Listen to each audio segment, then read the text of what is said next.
Back to practice this morning for the Buffalo Sabres. Jordan Greenway made his return to the ice, but Matthias Samuelsson was not present. And the Sabres injury report is brought to you by Hamburg Overhead Door. Is your garage door injured? Call the experts at Hamburg Overhead Door to get your door healthy again.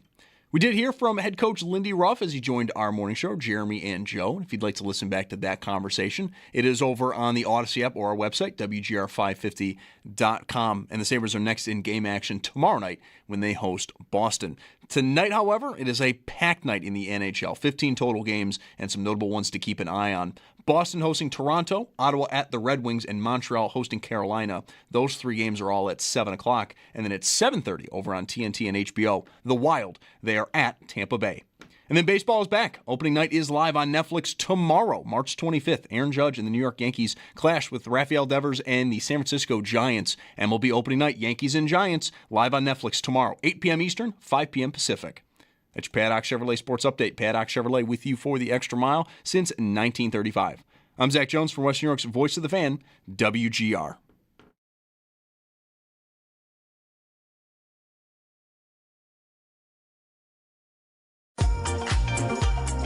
It's Mike Schopp. Hey, put a little. I never get this line out the first time. It's not even good. Hey, put a little bit more in there, cowboy. And the Bulldog. What's your degree in? Kicking ass and taking names. On WGR Sports Radio 550. Here for your entertainment needs. Maybe you need a fantasy name. Rust People was suggested yesterday. Just in that's the kind of conversation we have. Just a casual passing reference to Rust People. And maybe you'd want to name a fantasy team that. What do you think? You have one? Yeah, just the one. Yeah. So no real urgency on my end. No. And I feel like I'm evergreen on that. You know, like, and even the longer it goes, the farther you get from the actual incident that coined the naming of my lone fantasy team as Tunsil's gas mask, I think the better it even gets. Because if I still have this team in 10 years and people have no idea what it's in reference to, well, then they can ask me. Yesterday was interesting in a few ways. I had nothing. It wasn't interesting in that respect. You didn't miss anything from me yesterday.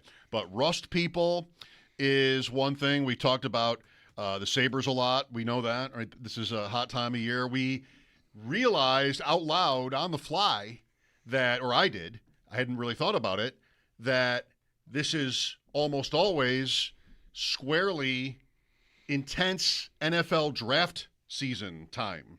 Like it's less than a month. Mm-hmm. So I would guess that in the last several years, pretty much everything we've done is around the draft.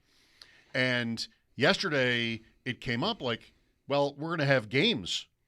Well, we may have a game on during the draft. There will be a Sabres playoff game probably during the draft, like some part of the draft. At least one. Right. And so that changes things. And usually when the Sabres, well, it's been a long time, but are in the playoffs the day after, we're talking about their games. So what becomes of the NFL draft? We better make sure we get our fix here before the playoffs come and start. Because once they do, I don't know. It's a long time since a Bills draft was, second fiddle. I'm reasonably confident that we'll settle in and appropriately discuss the things that need to be discussed. There's some chance. This is not to cast a critical eye at ourselves necessarily, but it's possible that in these years where the hockey team largely did not exist for our purposes, that we could have gotten by with a little less draft talk. But there just really wasn't anything else to really sink your teeth into. So I think it'll maybe be healthy to mix the two in. Well, I think it's closer to all or nothing, actually. This is a conversation we could have off the air. But I see. If they play Thursday night, no, it's a Saturday. Game 1 is Saturday. The draft is Thursday night. All right, that's not going to be a problem. The NFL draft, round 1 is on a Thursday night. Right, a week after the playoffs. The playoffs will be into like games 3 and 4. Okay, right. It's the following week. Right. Okay, so the Sabres could play a game 3 on the night of round 1 of the NFL draft. Teams will play. NHL playoff teams will play games that night. Okay. For sure. It doesn't necessarily have to be Buffalo, but yes, right. So what is Friday then? Friday, I think it's let's make sure to remember the Bills just drafted T.J. Parker, edge rusher from Clemson. Right. Because whatever happens on the ice is probably going to take precedence. You know? Yeah. But hockey, go ahead. See, the really funny, sad, back in we it's been 20 years, but 05-06, the NFL draft would have been in the middle of those playoff runs, or right at the beginning, like this one is, like round 1. But unlike now, the Bills really weren't that good. And so while there was always going to be interest in what they're going to do, are they going to draft, whatever, what position, it probably wasn't that hard to just sort of leave it over there. They're going to draft a guy. It's probably not going to matter because they don't have a quarterback. And so, congrats on your linemen, and the season will be here in September. By the way, there was a hockey game last night. That was 05-06. That's like mid-drought, early drought. Not quite midpoint yet. And now we had, that of course, the Bills got really good here in 1920 and onward, and the Sabres didn't really exist, so we didn't have any conflict. Now the Bills are the attention on the draft because they're so good. This player could be a difference maker. We need a guy, receiver or edge or wherever, right? And now the Sabres, we've not had the two of them mixing like this, where the interest in the draft would be what it always is for a contending level football team and your hockey teams in the playoffs, because the Bills weren't a contending level football team the last time the Sabres were any kind of a threat in the playoffs. 2006, the NFL draft was April 29th and 30th. I think that's a weekend. We still hadn't gotten to the point where they were putting the draft on. That might be on right. A weeknight. Yep. And the Bills drafted Dante Whitner in that draft. That was definitely a Saturday. On a Saturday. Yeah. And the Sabres played Sunday afternoon against Philadelphia. So, that's 20 years ago, but anyway, I just, it's going to be different. Yeah. And I think, although hockey is different in itself, at least it is for me. Yesterday I thought about this because I was struggling a little bit. As, interesting as things are and exciting, and 2 games to talk about from the weekend, but it doesn't roll off the tongue for me quite in the same way. Like with the NFL draft, you don't need to hear me say it. You can do anything you want with that, discussion-wise. Positional value, and if you get into the players, then it's the players, and draft history and trades, and it's a cornucopia. The NFL draft is a godsend. Move up, for move sports down. Talk. Philosophy, yeah, sure. Yep. A Sabres game can be good when they win 8-7 and there are fights. It's still a little bit of what was the best part, George. It's a little bit. Yep. Mid. Aren't we all having the time of our lives? Right. Again, kind of, right? Like that has not worn off yet. This is what I think about, and it's all premature, but it's getting close now. What are we going to argue about in the playoffs? Which goalie should have played? There's that. Is Owen Power actually good? Oh, can't wait for that. Right. I don't know. I'm guessing. Maybe none of that will come. But the goalie thing will probably happen. They will lose a game, and it'll be like a situation where Lindy went with Lyon back-to-back after he won game 1. Oh, no, he hasn't played back-to-back games in blah, blah, blah. No, now look. It's like that will probably rear its head if assuming they lose games, because I don't think they're going to go 16-0 on the way to the Stanley Cup. That would be awesome, but very unlikely. So there'll probably be some opportunity to be mad, finger quotes, about a goalie choice or two. I suppose it sounds to me like I'm not trying to fend it off or anything, but it sounds to me like it has the potential to be pretty lame though. Oh, sure. Like results-based. Yeah. They lose. Should have done this instead. Yeah.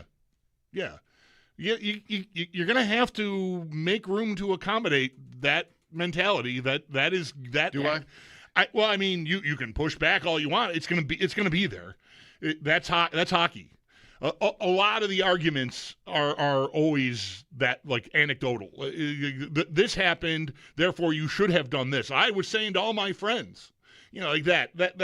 That's out. That's gonna be out there. That can be okay. Is there anything else? Like, are there lineup? Now you get Greenway back, maybe. Like, are there lineup decisions that fans are getting ready to argue about? Like, Luke Shen. Is anybody sort of wanting to fly that flag? I mean, it's still a ways away. Greenway, I mean, it's such guesswork. Yeah. You're talking about topics like maybe chemistry or, experience and reliability, these kinds of things. I wonder if we're going to get there at all. Yeah. Where they're going to have decisions. I mean, there will probably be a couple. And are we going to be mad about them? I think that might largely depend on whether or not they choose, Lindy Ruff, the coaching staff, chooses to do anything to upset what has been happening for the last 2 or 3 months, which is it's good to mention Greenway. Back at practice today, that's a player that could serve a role on a fourth line with Beck Malenstein, but now you're taking, Krebs out? Benson's actually in that spot right now, but I feel like by the time the playoffs get here, Benson will be back up top and Krebs will be back down there. So you're talking about probably displacing him because you're not taking Carrick out. So if they decide to do something like that and lose, same thing as the goalie conversation. Like, why do you went 32, 6 and whatever here this stretch of games? Why are you messing with the lineup? Just because Jordan Greenway's back. I think, but again, that won't be necessarily, people upset about it ahead of time, but if it blows up on them, then yeah. And, as good as I think the third pair of defensemen have looked in the last handful of games since Metza and Stanley got together, the first time Stanley is caught standing still near a goal, there's going to be what he's so slow, something, whatever. Why did they mess with it? Right. Well, but right. Why'd you even trade for him? You were fine with the guys you had. You were getting Timmins back, whatever. So there'll be like little, maybe, I'm feeling like these things will be like mosquitoes around my head on a nice day, mostly because the Sabres are going to be in the playoffs, and I doubt that the goaltender could matter. I don't think moving a Greenway in or someone else out is going to be so impactful that it costs them anything or interesting. I mean, that's really. I'm not sure I ever did, but right now I'm not sure I know how to do like a 4-hour hockey show, pregame show. Right. Like, really, pucks to the net, score first? What are the lame things you hear every night on every NHL broadcast? Like, how am I supposed to, make that interesting? Throw it deep, never pass? Just got to shoot that. I mean, I don't know. It's going to be so boring. Yeah. I think probably what's better is we're talking about, what songs we want to hear and what we're wearing. Right. And where we're sitting and what are we chanting and what are we eating. It's more, I don't know how to exactly put that into a nutshell, but there's something about hockey that's different in that way. We're never doing that for the Bills. It's sort of like throwaway stuff with the Bills. It's what a Bills lead up sounds like is, all right, I need this guy today.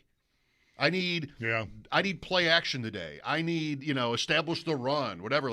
There's the takes are way better before a football game because I think, and maybe this is just me, I don't know, but you can speak with some authority on it. This team is 25th against the run, so run the ball. Right. They don't defend tight ends well, so come on, Dalton Kincaid today. That kind of stuff. Are we rearranging the Sabres power play the day of game one? Are we sort of why? Maybe Darlene should stay 2 steps over there. Yeah. Nobody's doing that. No. Well, I don't know. Bring it on. But yeah. Today we have the tickets. The Bills might get a little like that with a new stadium this year. Just maybe a little, just because it's a different experience. But nonetheless, yeah, the hockey, we're definitely not rehearsed in how to handle that. It's just been a long time. And it is largely, it has been, I mean, I don't know, like it's just lazy on my part, or I'm actually thinking this is the conversation hockey fans are having, because it's the conversation my friends are having with me about hockey, which is, where are we going to watch the game? This is incredible. I love this.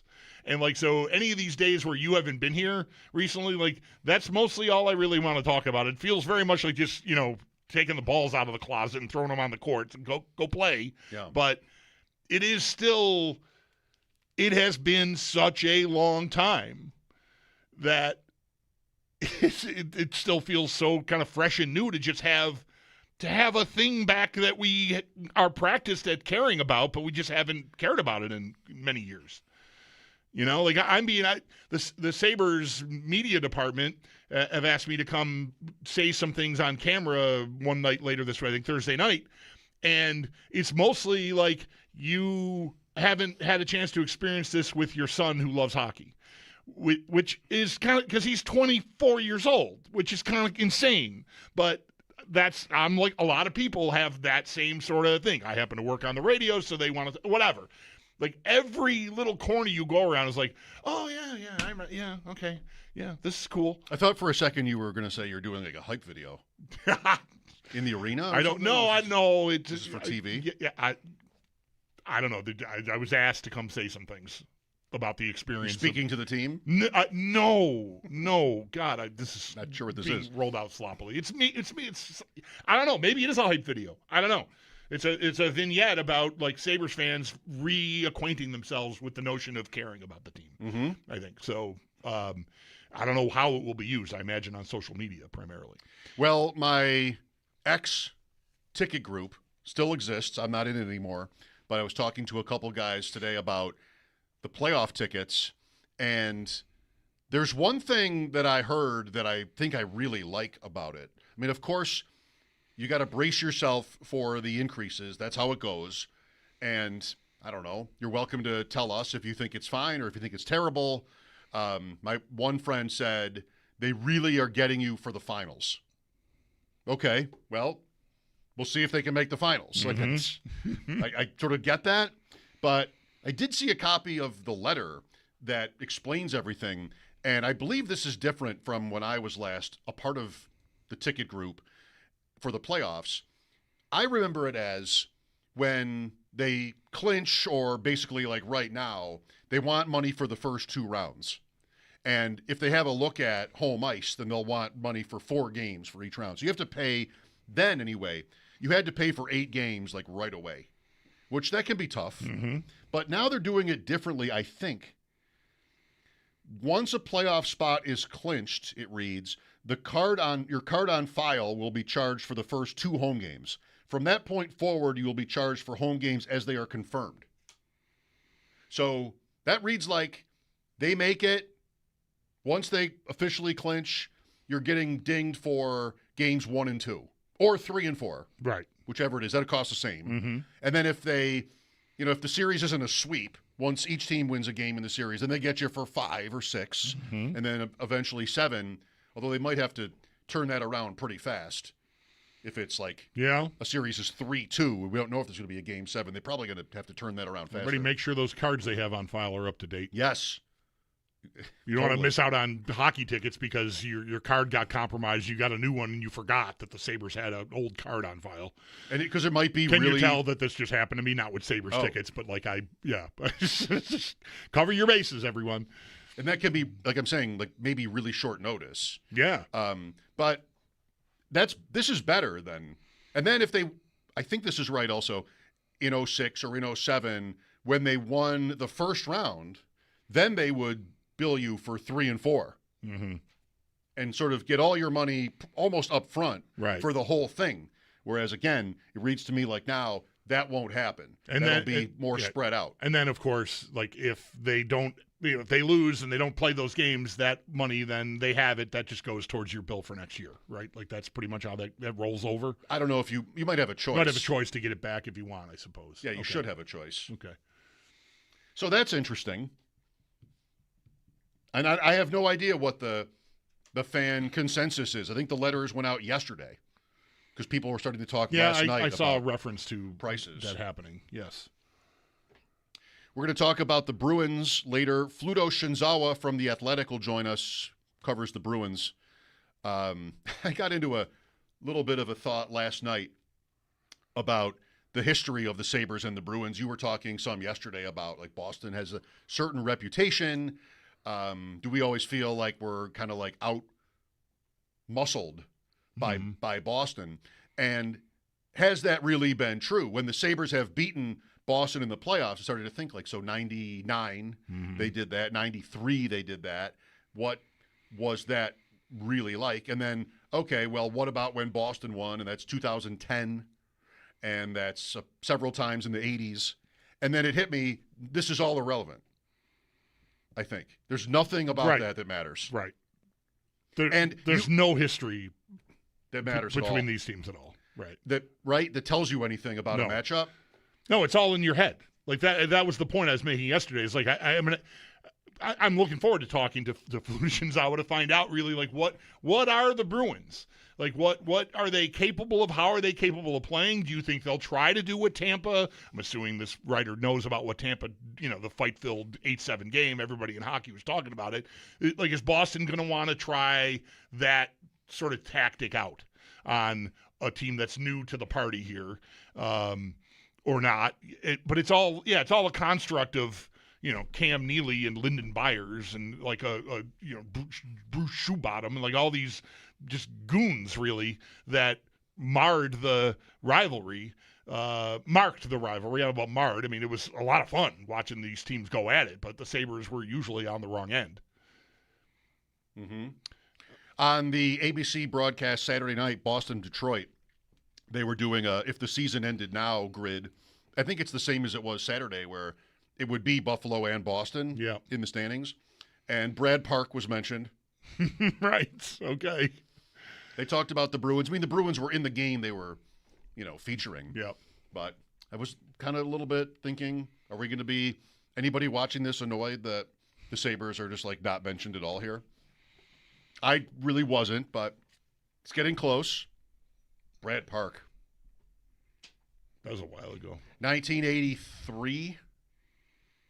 Is that when that was? I know it was the 80s. Early 80s, even. That I know. 1983. Yeah. Because that was the last year the Sabres won a round until 93. Oh, right. Okay. Beat Montreal in a sweep in the first round. And then 7 with Boston. That series for me is number 1, a weekday afternoon game in Boston.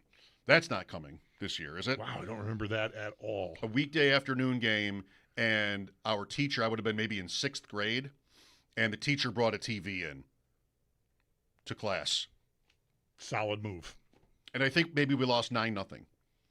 Not so great. If that was the same game. I think they lost a game in that, maybe game 5 of that series. See, what I'm doing is I'm teaching this classroom of 8th graders about disappointment and how to handle losing. Well, who knew that was basically going to be your whole upbringing? Right. Until present day. Why in the world was there a weekday afternoon game in the Stanley Cup playoffs? That's maybe there was a Celtics game. Nutty to me. Maybe, right? I guess. Couldn't move it to another. Wow, whatever. Anyway, 9-0 is tough to look at. Yeah, in a playoff game, no less. Yep. Bob Sauvé. Oh, this is not even fair. Bob Sauvé, 2 shots on goal, 2 goals pulled. And Phil Muir went the rest of the way and gave up 7. Phil Muir, welcome to the show. Phil Muir? Phil Muir. That's tough on Sauvé. Game 5 of the division finals, second round, 2 goals. Maybe he got hurt. 2 goals go in to start the game. You're out. That's tough. 3:14 into the first period. It's 2-0, and they pulled him. Maybe he was hurt. Doesn't say on the box score here. Phil Muir. I swear to God, if you'd brought up Phil Muir, independent of this, with any attachment to Buffalo hockey, I would have thought he played for the Bisons in the 60s or something. I just cannot get over that he was a goalie for them in the 80s. That was the end of his career. That just really blows my mind. Wow. Might have been his last game. Wow. I mean, he didn't play. Yeah. beyond that. That's I a long think. time ago, so I don't want to be too hard on myself, but I mean, I just don't remember that at all. The afternoon part, the 9-0 part, the Phil Muir part. I'm 0 for 3. The Phil Muir part Phil Muir as we go to our first break. Right. All right, let's get in some NFL draft today. We do have our friend from Boston on the Bruins coming up. Sal Capaccio will join us at 5. Stadium tour today. You might be seeing pictures on social media. I wonder what Sal has seen firsthand to talk about. So we'll get to that as well. Lines are open for your calls at 803-0550. Mike Schopp and the Bulldog here, WGR.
I believe, and it's not going out on a limb, Ty Simpson will be a first-round draft pick. That's all I'm comfortable saying right now. We will revisit this topic many times as the draft marches closer. We're 1 month out exactly. And again, I think that'll probably be one of the central focal storylines of the first round of the draft. Where does Ty Simpson go? Adam Schefter, Ty Simpson, the Alabama quarterback. It's kind of strange. Are we talking to Chris Trapasso tomorrow? I think we are. We should be, yep. He remembers this from last year, or no, from the fall, when I was watching an Alabama game, probably because I had a bet on it. And, wow, this guy, I like him. And I might have reached out to Chris for his opinion on Ty Simpson. And he brought that back a month or so ago on with us. Like, I remember you liked Ty Simpson. And I'm not sure I really want to be the guy that likes Ty Simpson. You want your name on that from September or whatever it was. He sounds like this year's version of, are we really serious with this idea? There was a video making the rounds yesterday of Dan Orlovsky, also ESPN. One of those panels at a desk, not just some podcast or something. It was on ESPN, and he said, "I think he's QB1." Dan Orlovsky said Ty Simpson, he believes, is QB1. I did not watch all the content to know how many different ways it was couched.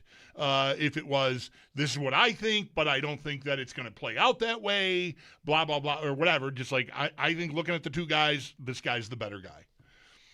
Well, now I'm really excited for the Sabres. So, like, that's happening. Like, and it was funny. The place I came across it was Matt Verderam's feed, because he had a tweet from, I don't know, a week or a month or some time frame ago saying, like, just wait, we're getting to the part of the cycle where the crazy stuff starts happening. And, like, he quote tweeted that onto, like, here we go. Here comes. It's Ty Simpson is better than Fernando Mendoza season. Well, I guess I don't want to represent that you couldn't possibly think that. I'm not an expert on these guys anyway, so I can't really say that. But this makes me, to the earlier conversation, glad to have the hockey playoffs right. Because that's the kind of stuff that's just such an eye roll. Having to decide whether that's actually someone's take or they're just trying to get attention, how that gets accused of people all the time. Here's Brian with us. Hello, Brian. Hey, guys. How are you? Good, thank you. Good. I was in Buffalo on Thursday for the NCAA. It was a great time. Good little stadium there. Good food at your stadium. Really enjoyed my time there on the afternoon session. Good. Glad to hear it. Yeah, man. Good. Quick question. Now, I'm just throwing this out there, not saying. So is it possible that Mr. Bean might be looking at, look, I traded my second-round pick. Would he dare trade his first-round pick and go a little lower and try and get two value second-round picks high in the second round? Is this what do you think about that? I don't think he's going to do it, but me and my buddies are just talking like, maybe. You never know with him. He does like to trade down. Thoughts on that, or maybe this is not the year to be doing that? I think anything is possible, and I think that makes a lot of sense. They have a lot of holes. This is not in any way, shape, or form me saying I think he will do that. But could he, is your question? Yeah. Yeah, they have holes, and you make the case. The main highlight of your point here is that he traded away a second-round pick. Sure, he'd like to recoup that. I think it really depends on, obviously, how much do they like, or does he like what's available? Like, what's in the pool at 26? Is there a guy that we've had targeted that we think can step in and help us right away? If there's not, then that's where you start seeing if there is that for somebody else that wants to come up and take that pick from you, and you do the dance. But, yeah, I think it's absolutely possible, but I would stop way short of saying it's likely or something because, I have no idea. But they could be looking to recoup a pick. They do need – they need guys. They don't need another safety anymore. They've addressed that, right? But they're still really that's debatable. They're really nowhere at linebacker. It is really they signed two guys that have started games in the league last year. Well, I still see it mocked to them a lot. Yeah. So it's supposed to be a good year for it, and Gardner Johnson is a 1-year deal. Like that could just work out or blow up. I don't know. I'm not. Okay, I guess I just mean they don't need to fill a hole immediately with a starter if they've got guys. So that lowers the temperature on that one position for me a little bit, urgently wise. But they don't. I don't know what they're doing at linebacker. They still need an edge guy. The question really starts to get into how much do you think an edge guy drafted 26 overall is going to do for you right away and in the immediate future versus Casey Concepcion if he's there. Like, what's the value to the team and the impact short term and long term? You got to take a lot of things into account there, but I wouldn't rule out them trading down just because they still have needs. I mean, you really never should rule it out, I think. And I don't know, it's my favorite thing about the draft every year is to campaign for that. Interesting that the caller used the word, would he dare to do it? What's the dare? I mean, it's probably smart, no matter what your roster looks like. I mean, I don't have to give you the whole speech every time, but this is how you win at the draft. And the Bills are not picking 10th, they're picking 26th, which is very different. I mean, not for them. They've been in that range for a few years now, but once you get to the back end of the first round, I mean, there's a lot that's kind of done already, top talent, and I think you're looking at, it's like a chart where as you naturally, just like in hockey, when you get lower in the draft, the difference in talent is minimized. I've got the chart out, right? So 26, Draft Tech is my go-to for this draft chart. They're all different, but they all seem to have about the same amount of credibility. Teams might have their preferences. I'm sure they do. Pick 26 is 700 points. That's equivalent to picks 50 and 60. Now, different teams hold 50 and 60, so you can't just do that. Right. But mid-second, late second, or 40 and 78 are also the same number of points as 26. It's a free day 2 pick if you're willing to bite the bullet on the first round. And what has to happen there is you have to and look, they might even have a decent idea about this themselves because they're stacking these players up and they'll know if they think this is the Bills now, right? If they're looking at how many first rounders are there really? 15, 20, whatever there are. There certainly aren't 26.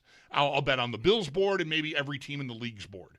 So how much of a plateau is there from wherever that drops off, right? Where does the first round, figuratively end, as far as talent goes? And if that's 20, how far does that step down extend? In other words, if I'm drafting a guy at 26 and his athletic score, his traits, how much we like him, whatever, it's comparable to guys in the range that you just said, somewhere in the second round, well, then you should absolutely get out of there and get 2 of those guys instead of just the one. That's just the sensible thing to do if there's a team out there that can facilitate that for you. But it really depends on where that shelf is, and how steep a drop and then how long it lasts before another drop. But if you've got players from 20 to, say, 60 comparably graded, then the sensible thing to do is to get 2 for 1 if you can. I think. Easy game. I mean, yes, I'm here for that every single year, almost no matter what. Kansas City has 40 and 74. You want to do that? Want to trade with the Chiefs? 40. Would you do it? You would not. Just no matter what the offer is, you're just not trading with the Chiefs. Higher second, higher to mid third equals pick 26. Look, it's one thing to just consider this on a philosophical level. All the points about improving your odds of good players and filling holes. Sure. The Bills did this when they picked Coleman. Forget it was that it was Kansas City. Leave that out. I mean, Worthy hasn't been that good himself for the Chiefs, so that's not the point. But they did not really take advantage of the move or moves because there was a second move that same night with Carolina. They did a little better, as I recall, by the points with Carolina. What they got for Kansas City was what? A fourth. It was negligible. Yeah, they really did not do well in that trade, like value-wise. To move down 8 spots or whatever that was. You remember Kansas City was 32. Right. The Bills might have been 25 that year. I think it was 28. 28? It was pretty late, yeah. So it shouldn't have been that big, but it's still, I remember just reading that they did not get the value they should have gotten. Yeah, that was my feeling about it, is that's an exciting, when it pops up on the screen, trade and the Bills are moving down, I'm for it. I'm ready. Like that, to me, should be a good opportunity. Teams might want the first-round pick for the fifth-year option or have a favorite quarterback or something. Like maybe you can really pounce there. And the Bills just did okay in that trade. And then maybe they weren't, but a lot of us were haunted by Worthy versus Coleman. Then the second trade with Carolina was the one spot, but it gave them, as I've said many times, all of Friday to do something else with that pick, when the whole day teams can come to you with offers and ideas, and the Bills ended up just using that pick, which, is not uncommon. But, yeah, I'm all for it. I mean, trading up is for what? Oh. You're trading like a future first, probably. The second is a really valuable piece in draft trade stuff because it rates high enough where you could move up in round 1, but after the second round, it gets pretty cheap. The Bills' second pick is 91. And using this chart again, if they were to offer their third with their first, they could maybe move up 5 spots in the first round. And that's another player gone. So I would definitely not be for that. If you want to trade up higher than 5 spots in the first round, we're talking next year's 1 probably. Right. I think looking back at how I feel about that draft trade from 2024 with the Chiefs, as much as I hated doing it and was really mad at hang up. It hasn't mattered at all, really. Right? I mean, Worthy had a good game in the AFC title game eventually, but did against Buffalo. Right. But are they how much of a difference did that make? The Bills still had their opportunities to win that game despite Xavier Worthy being over there and getting really nothing from Coleman. I think I would do it again. I don't think I would prohibit that. Like in my mind, the Chiefs call, they want to make a trade. I want to make a good trade. Like I don't want to get 3/4 value or whatever they got in this Worthy trade, or less than that. So I want full value, but I think I would do it. I think I would do business with them. I'd let them come up and get their guy, and I would take 2 picks for it. And that's because of what? All my complaining and hand-wringing about it hasn't really mattered. Okay. Like the trade's a wash. Pretty much. Like I don't think Coleman's that much worse. I mean, Coleman's worse off than Worthy, but Worthy's not popping in some undeniable way that I feel like I missed out on something. We'll see how that plays out. I mean, after you're kind of saying it, right? That after the first year, it was a little more of a downer. Right. And now after 2 years, it's it less didn't of really one. pop for Worthy. Worthy was 685 and a score against the Bills in that AFC Championship. He had the game was probably over by then, but he had a big touchdown in the Super Bowl too against Philadelphia, but kind of a down year last year. I would give Worthy, I think, a better chance of establishing himself in the league than I would give Coleman at this point. I mean, I don't disagree with that. Coleman it's the B word so far. Mm-hmm. It's a bust so far. Even if it is pick 33, it's high enough, I would say, to qualify. Or can a non-first round pick ever be a bust? I don't know. To me, it was a big moment for the Bills. Trading down twice, getting him, and getting only what they've gotten so far. What we don't get to know is if that was the guy that they were sold on at 28, like that was their favorite idea at 28, and if their intel, like whatever they thought was going to happen was, and again, we don't get to know this, but we can go back. We can keep going back. That's the guy we want, right? It's a miss if that's their thought process, but if it was, then, at least they got paid for getting the guy they were going to pick anyway and not just sitting there and doing it at 28. Well, of course, the most recent version of that is that the coaches wanted Coleman. Right. Sure, whatever you say. So I'm not sure what we do with that, but yeah. NFL draft is a month from yesterday, April 23rd. Mike Schopp and the Bulldog here at 803-0550. This is WGR.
Unless there was an issue that pushed it back, I think we've missed the official first mow today. Oh, ballpark downtown. Yes. All right. We're scheduled for 2. Now it's almost 4. So we probably. How long does it take to mow the field? Is it one person? Oh, I hope so. You do? Yeah. You want it to be one person who cuts the grass? I would love that. Just why? I don't know. Like the opportunity to find great pleasure in how straight my lines are on a space that big would be really. You can you can tell I'm smiling as I'm saying it. I would love that. I love snow blowing. I'll do like my whole block between the 2 side streets I live on. Our house sides up to a busy street, so it's a lot of sidewalk. Like 6-7 houses worth of sidewalk, right, from one corner to the other. And it makes I can't do it perfectly because there's some unevenness in just the way it is. But man, when I look back and there's a straight line on that whole way, I'm like, man, that looks good. And the grass is definitely that for me. I would love to like go whatever from right field to left field, and then turn around and just see a perfect line. That would make me feel. It'd really be curved. Good. What do you mean? Well, you're going to go. That's probably how they would do it. Normally, that's what you see up and back. Yeah, I don't think they go Not with right the to left. curvature of the. Yeah, I like straight lines, and I like mowing grass. I like riding on a mower mowing grass. I miss it. It is easily top 3 things I miss about having that cottage in Ridgeway. I'm not even kidding. Like, of course, all the family time, mowing the grass is like top 3. I was thinking of it more from a bison standpoint than a one person's, satisfaction standpoint. Just thinking like, you could get 3 or 4 machines out there and Sure. get it done. They probably But do. I don't that. know. No. Maybe there's just like one person who is like he's the man. He's the Yeah, specialist. I want to be that person. That's a job I would love. Like the intern graduates to he cuts around third. And then, if he does well, he or she does well at that, then they give him center. Right.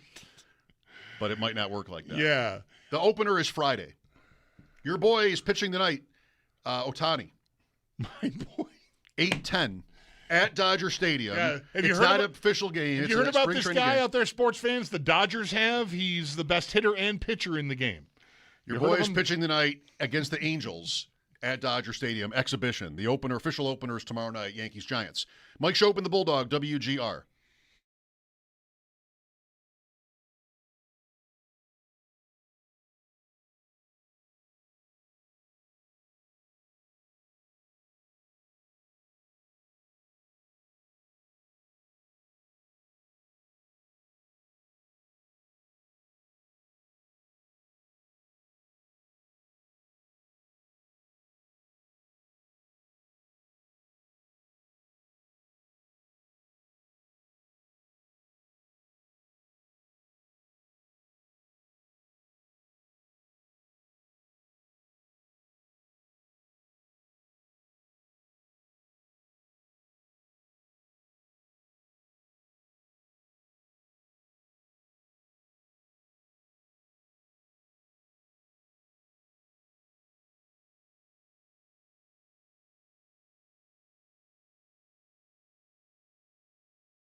Back to practice this morning for the Buffalo Sabres. Jordan Greenway made his return to the ice. However, Matthias Samuelsson was not present, but we later did find out for Samuelsson this was due to him being sick. And the Sabres Injury Report, it is brought to you by Hamburg Overhead Door. Is your garage door injured? Call the experts at Hamburg Overhead Door to get your door healthy again. Head coach Lindy Ruff also joined our morning show earlier today. If you want to listen back to that conversation, it's over on the Odyssey app or on our website, WGR550.com. And the Sabres are next in game action tomorrow when they host Boston. Tonight, though, it is a packed night on the schedule. 15 total games, some notable ones, though, to keep an eye on. Boston hosting Toronto, Ottawa at the Detroit Red Wings, and Montreal, they are playing host to Carolina. Those three games are all at 7, while at 7:30 over on TNT and HBO, the Wild are at the Tampa Bay Lightning. And speaking of Tampa, on the NFL side of things, Bucs linebacker Levante David announced his retirement from the NFL after 14 seasons, all of which were with the Bucs. And baseball's back. Opening night is live on Netflix tomorrow, March 25th. Aaron Judge and the New York Yankees clash with Rafael Devers and the San Francisco Giants. MLB opening night, Yankees-Giants, live on Netflix tomorrow, 8 p.m. Eastern, 5 p.m. Pacific. That's your Paddock Chevrolet Sports Update. Paddock Chevrolet with you for the extra mile since 1935. I'm Zach Jones from Western New York's Voice of the Fan, WGR.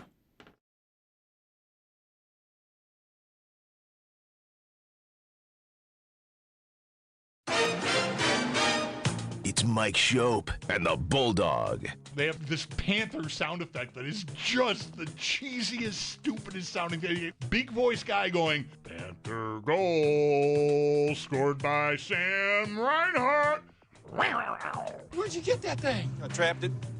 Been keeping it in my bathroom at the motel, feeding it old pizza. It's Mike Schopp. If you're calm, that wondrous big cat will be calm too. But if you're scared, that beautiful death machine will do what God made it to do. Namely, eat you with a smile on its face. And the Bulldog.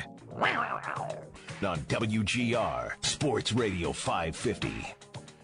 Obviously, the Sabres being in the playoffs for once in 15 years is number one on this list of things about the upcoming NHL playoffs to be excited about. But maybe number two is no Florida Panthers. I had enough.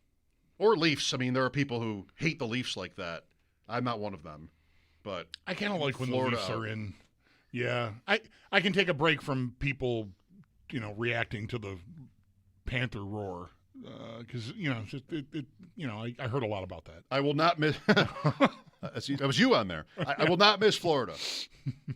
And maybe perhaps neither will our guest joining us on the Western Hotline, Fluto Shinzawa from The Athletics, been on the Bruins beat for many years. Sabres and Bruins tomorrow night, Bruins and Leafs tonight. So we've reached you on a game day here. Thanks for your time.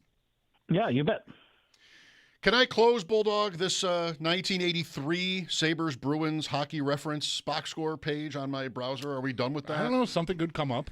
Fluto, there's, of course, plenty of playoff history between the Sabres and the Bruins, most of which tends to haunt me. But, hey, look at the standings today, and this could very well be a first-round matchup. I think it would be if the season were over. Tell us about this Bruins season so far.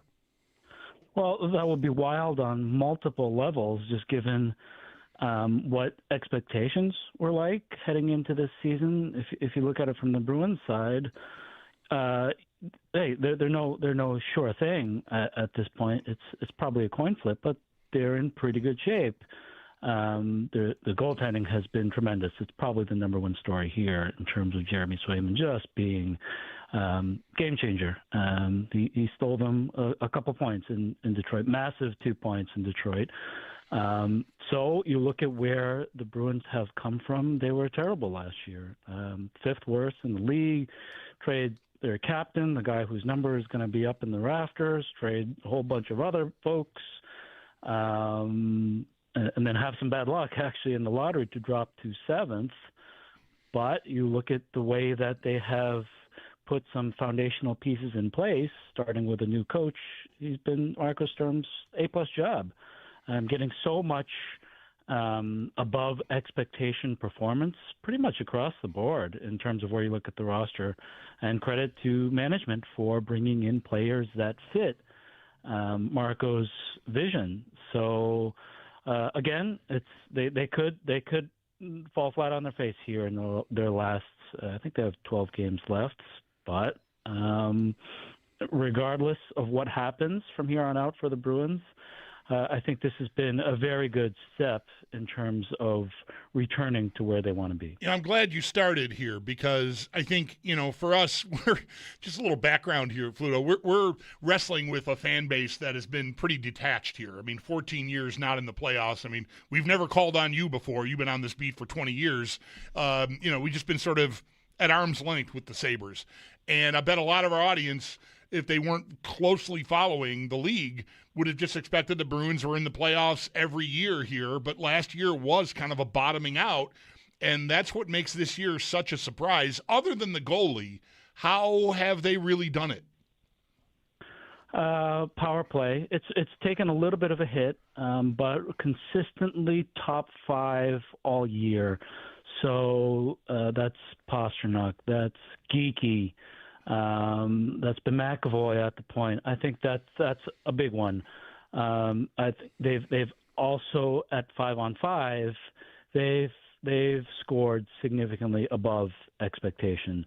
You can look to Geeky again. That's a player, and part of it has been playing with Pastrnak, but that hasn't been a line combination that's been regular this season. In fact, Morgan's been on their third line while David's been on their first line. So they really haven't spent that much time together, but yet Morgan, here he is with a career high in goals.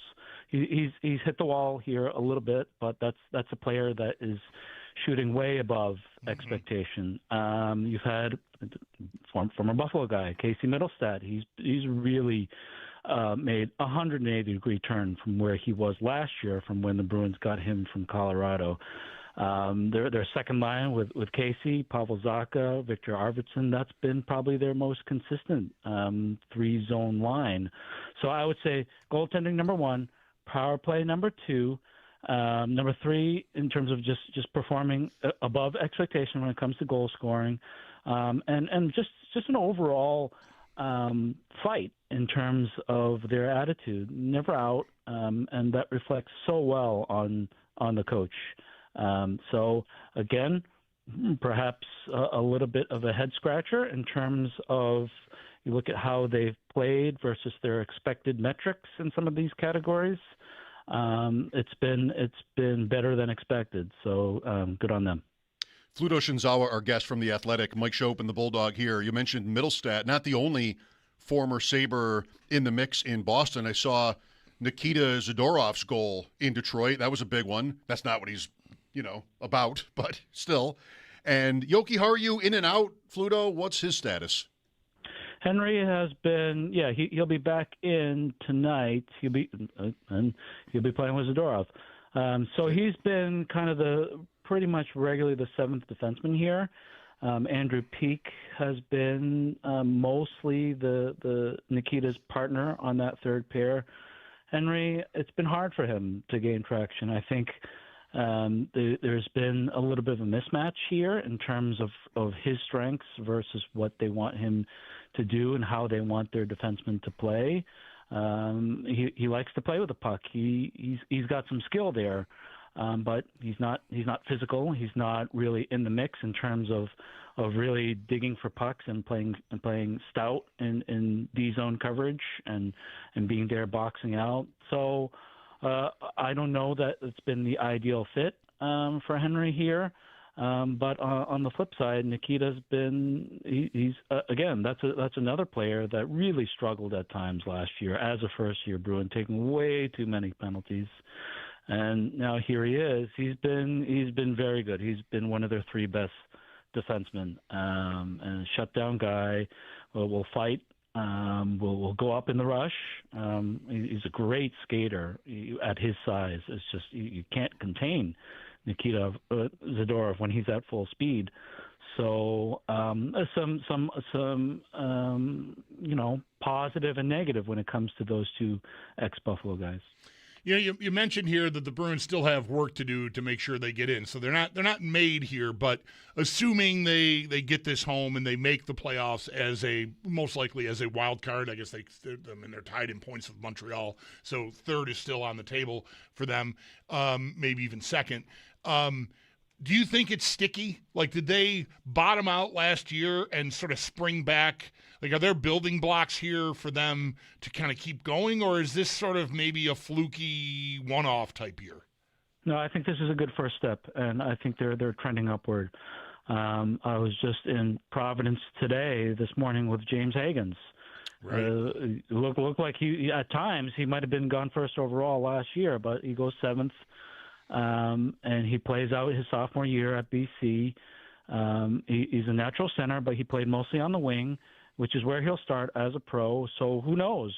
He's going to start in the American League, but it might be temporary, just because, assuming he makes that NCAA to pro transition well, like this is a player whose skill set will be needed here in Boston now for this stretch run. So maybe he stays the rest of the year in Providence. Maybe he doesn't. Maybe he comes up and helps out the varsity.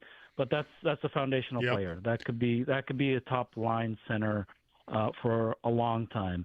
And they still have three foundational players: Pasternak, McAvoy, Swayman. Now Pasternak, he's a 96, so he'll be 30 in May. So okay, but he's still performing at elite level. Charlie's a 97, so he's a year younger, and Jeremy also, I think he's a 97, and maybe he's a 98. But like those are three players that you can build upon. So beyond that, Higgins is coming up. Minton, former Leaf, has been playing very well. Hustinvinov from Minnesota last year acquisition. Like they've got some players here, but they still have some picks to go. Like they still have Toronto's first round pick, so which is top 5 protected. But let's say Toronto finishes 6th worst, and they get that. That's a pick that could play right away. So yes, it's not done, but it's a good first step in the right direction. They did this with McAvoy a few years ago, didn't they? Signed him, he went to Providence, played a little bit, and then eventually came up and played in the playoffs, right? Correct. He was the plan was for him to finish out same thing, sophomore year, BU, reports to Providence, and the plan was for him to stay there the rest of the run. But then the bodies started falling left and right on defense for the Bruins then. Brandon Carlo, Adam McQuaid, maybe Torrey Krug, I can't remember, but he was needed. They needed a player, and he was ready, and up he comes, and he's playing with Zdeno Chara on the top pair, and there's no turning back. So that's kind of an exception. That's hard to expect a player like Higgins, but there's a precedent there for American League stay that didn't last very long. That extra pick is Carlo from Toronto. Right. That's a tough one. Yes. I mean, to push like they did last year and then not get there, losing to Florida, and now having this season off of it when you don't have your number one. I just read a piece from Toronto with The Athletic, which is where our guest does his work on the Bruins beat, about that trade and like how, the state of mind that they were winning the division, like we're loading up for the playoffs. Let's go get a big, mean, tough defenseman. Oh, sure, a number one pick in this prospect. We got to do what we got to do. And holy cow, a year later, it looks bad. How about that, Fluto? Last year in March, the Bruins making that move. I mean, good on them. We've had plenty of experience there with the trade deadline. Just get what you can get. The Sabres, however, last year did a little bit differently, even though they were near Boston at the bottom of the division, signing Jason Zucker for one, trying to kind of make a statement, send a message that we want to keep players who enjoy playing for the Sabres and build from the team we have instead of just, selling off pending UFAs all the time. And wow, I mean, we're stunned. Who isn't by the Sabre season so far? What has been your perspective on them? Yeah, it's hard to believe. You keep saying, "Oh, maybe this is the year, this is the year, this is the year," and it never is. And you look at it from outside.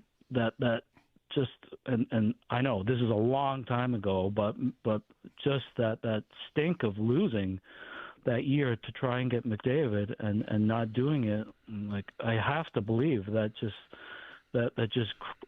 just seeped into the organization, right, for so long, and it's just takes so long to dig out from under that.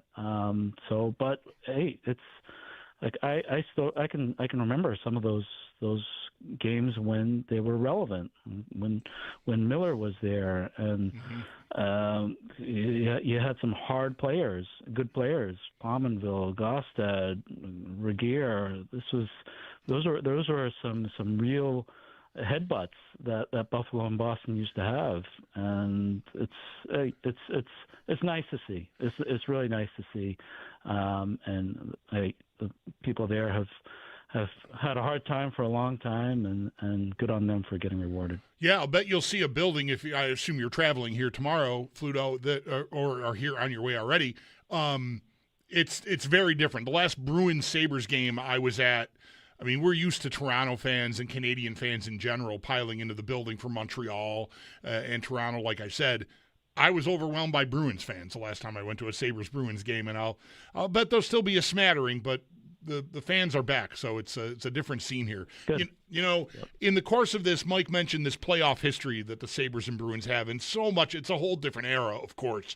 But we both kind of grew up with the Sabres and Bruins butting heads, and it was often very physical and often felt like the Sabres were on the receiving end all too often from a bigger, tougher, stronger team. We saw Tampa roll in here a couple of weeks ago. I don't know, most of the hockey world paid some attention to that game, that 8-7 game from a couple Sunday nights ago. Tampa very much looked like, we're going to try to push you around. And the Sabres reacted in kind, and we're up to it. And, thinking about the Bruins and even about a potential playoff matchup, I'm wondering if the Bruins might have some instinct to see if they can push Buffalo around. Are you ready to be in the playoffs? It's been 14 years. Are the Bruins capable of playing that kind of game successfully at all at this point? Yes, and you can tell in their penalty minutes. It's too high for their liking. They take a lot of stupid penalties, but a lot of those penalties are from the 5-minute kind. Kastelik, tough as they come, will fight anybody. Janot, he's a little bit banged up, but that's, boy, you don't want to mess with that. That is as good of a fighter as there is in the league. Zadorov, always willing. So yeah, those three will take on anybody. Aside from that, it's not, there's not really in terms of fight stuff, but you don't want to mess with any of those three characters because they're willing to go. What a season so far, Fluto, in the Atlantic Division alone. Our colleague Joe DiBiase pointed out on Twitter a couple of days ago maybe how, as stunning as the Sabres season has been, they're not just leading the division, they're leading like the best division ever. When you look down the list, you got Boston and Detroit and Ottawa right there, 4, 5, 6, and, having really good seasons. Not everybody's going to make it here. What's your perspective on just like this division and playoff outlook as a whole? It looks pretty flat to me. Here we are with the Sabres likely to make it. Who do you want to play? I don't know. Like, everybody's about the same. I'm not sure how much of a reward there is for first place. Yeah, there's a lot of high-performing clubs right now. Like, you look at Ottawa, that's a team that deserves to be in the playoffs, but they've got no goaltending. If you get average goaltending, they're in. Just given the pace and the skill that they have. I saw Detroit the other night. They should have beaten the Bruins just because of how many quality chances they gotten, but 2 leaky goals against Gibson and none against Swayman. So there's a difference maker. Montreal, I think there hasn't been a line that I've seen lately that's better than Suzuki, Caulfield, and Slavkovsky. That's a dynamic, dominant first line that I've seen. So, and then of course Tampa and Florida, they ran out of gas. So otherwise they would have been right in the mix too. So pick your poison when it comes to this division. There's been a lot of quality coaching, a lot of quality systems, high performing players. So yeah, it's exciting. You mentioned that about Ottawa. I was watching them last night. I bet a lot of hockey fans that don't really care that much about Ottawa or the Rangers were watching it because it was the only game that was featured in the league. Tonight there'll be 15 games. But I'm watching Ottawa last night and learned that they're allowing a league low 24 shots on goal against, but their save percentage overall is 32nd in the league, which is that's an insane combination. Like if you're to be limiting chances, I mean, I don't know about goals above expected or any of that stuff. I mean, I don't have it at the tip of my fingertips here anyway. But man, that's stark to only give up 24 shots a game and be last in save percentage is tough. Well, it goes back to the goaltending, like right. That former Sabre, former Bruin, former Vezina Trophy winner. If Linus plays to his level, they're in. But he's had the mental health issues. Who knows what else is going on? Like he hasn't. It's not even close to his level. So it's again, you just never know with goaltending. It's just so random and so fickle and. Guys that are great one year, or they fall flat on their face the next, and it's so hard to project that kind of performance.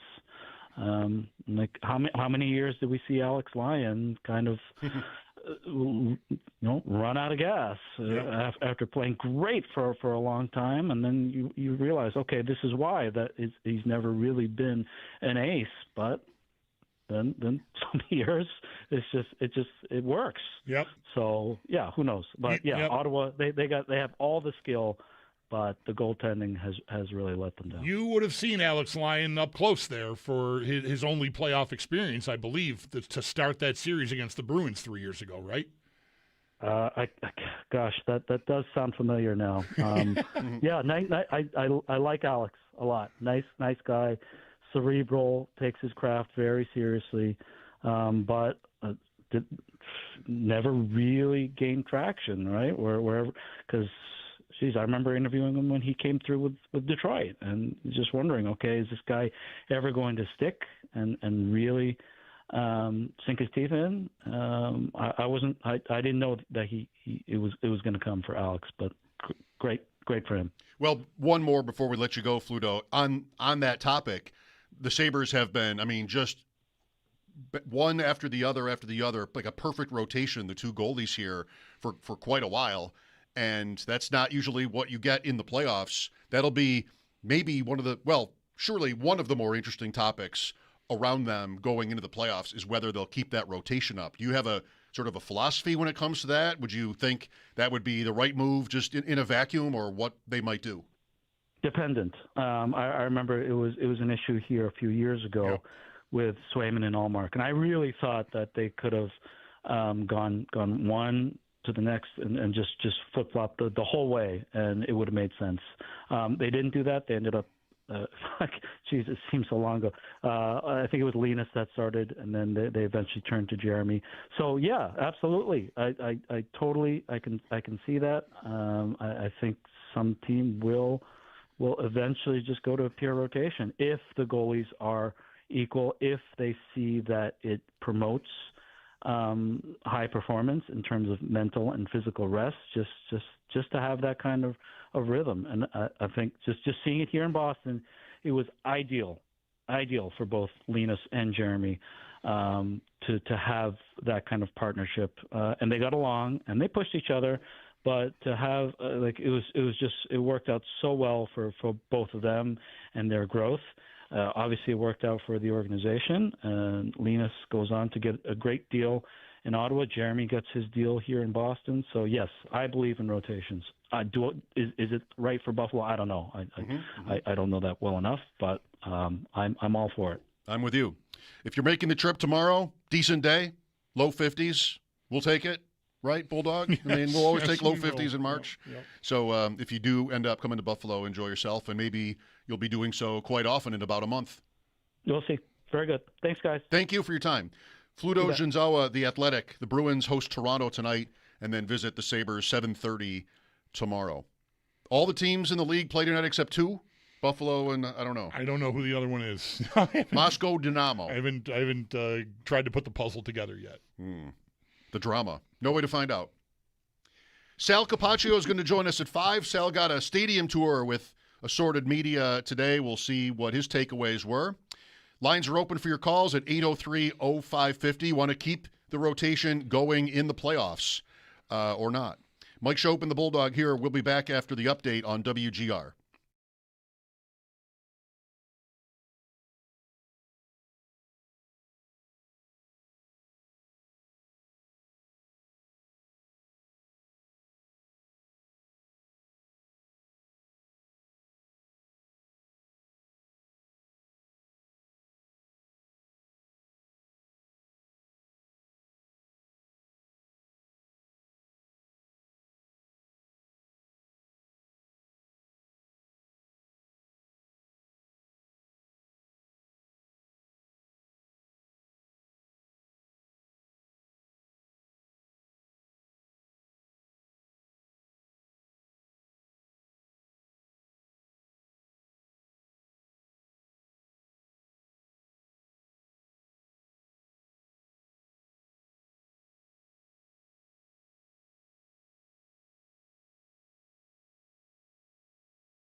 Morning for the Buffalo Sabres. Jordan Greenway was on the ice today, but Mattias Samuelsson was not present. However, we later found out for Samuelsson, this was due to him being sick. And the Sabres Injury Report, it is brought to you by Hamburg Overhead Door. Is your garage door injured? Call the experts at Hamburg Overhead Door to get your door healthy again.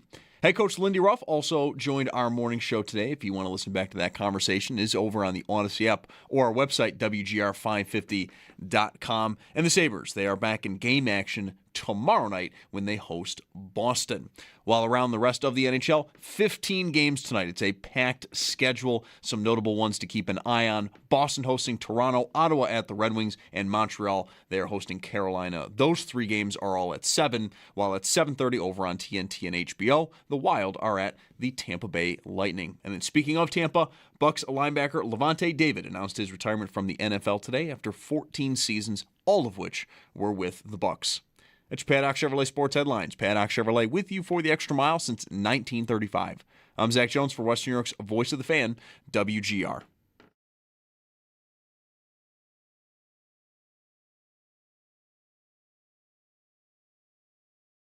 Watching his game, his breakout plays are right on cue a lot of times. He understands, where the puck's got to go. I think sometimes it's a safer play. Sometimes it's a real option to get the puck into the middle and make a nice play up the middle. But I'm well aware of all of the stats.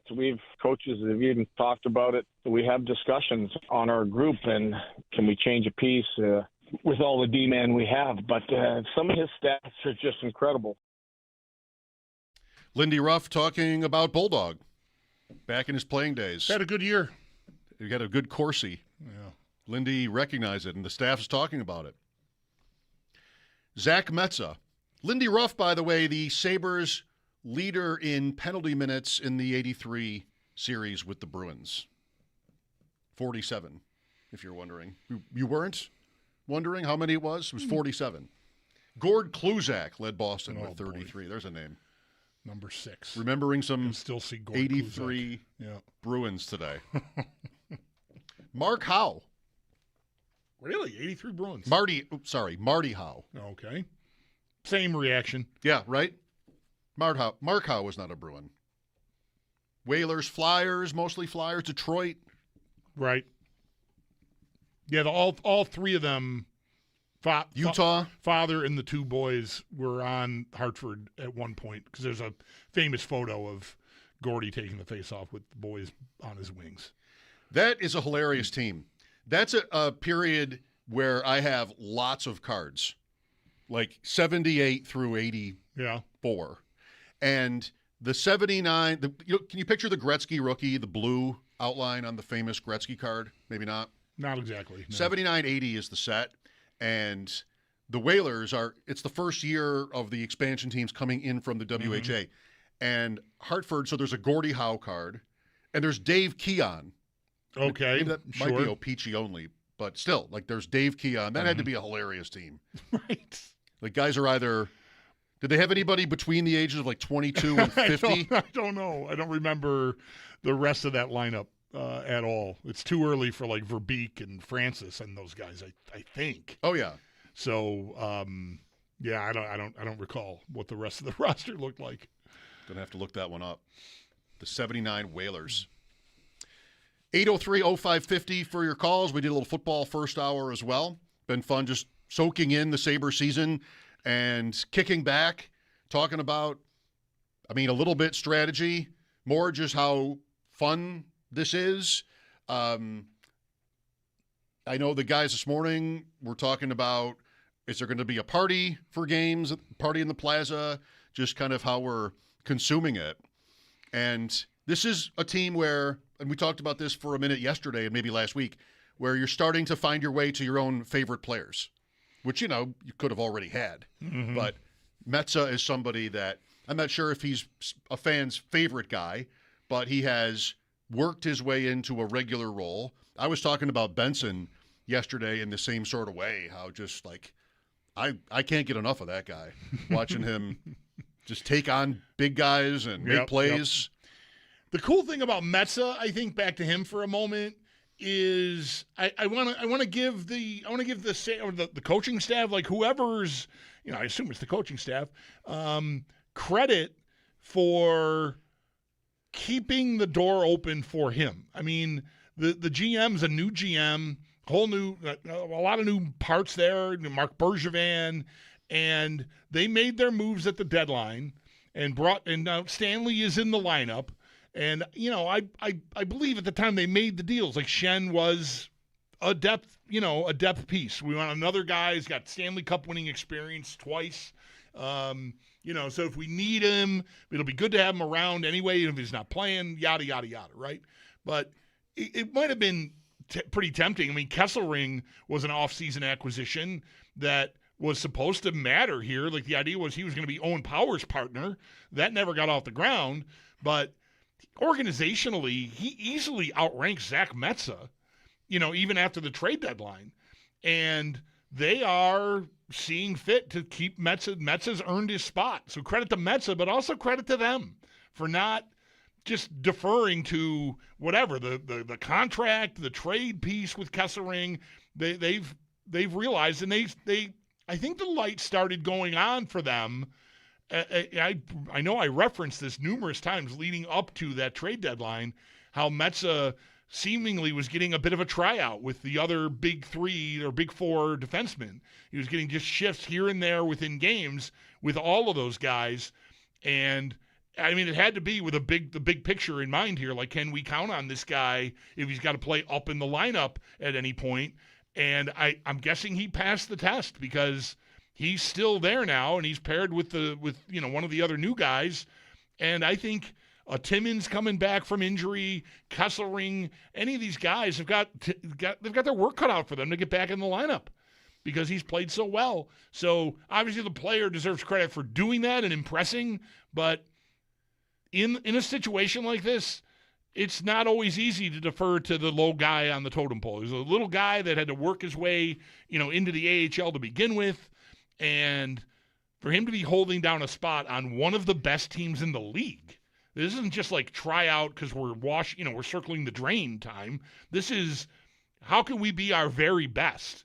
And he is still a piece of that, which I think they deserve some credit for.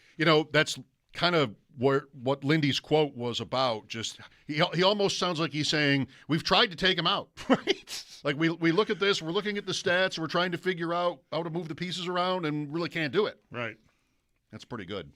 Explain Carrick to me as somebody that watches the whole league over the last decade or so, as opposed to myself, where I think maybe that's the first I heard of him when the Sabres got him. Yeah, I'd heard of him, but I mean, it didn't really. I didn't feel like, oh God, they gotta. I liked on paper and what little I knew of him. Like, okay, face-offs, defensive centerman. You wanted to upgrade there and not have to count on Tyson Kozak, say, or even Krebs, who's maybe a little miscast in that kind of role if he ends up there, which is often what happens. I mean, if Benson goes back up top, eventually the Krebs is usually the one that slides back down. So they really didn't have a guy that was known for that. So at first blush, I liked it. I just certainly didn't expect this much impact. The offense has been, I'd say, unexpected. 5 goals in 9 games. Right. It's not exactly his pace. I mean, I just don't, I don't know how much you want to count on that lasting. That's kind of crazy, but he's been a fantastic ad. Like, I think more impactful than even Stanley.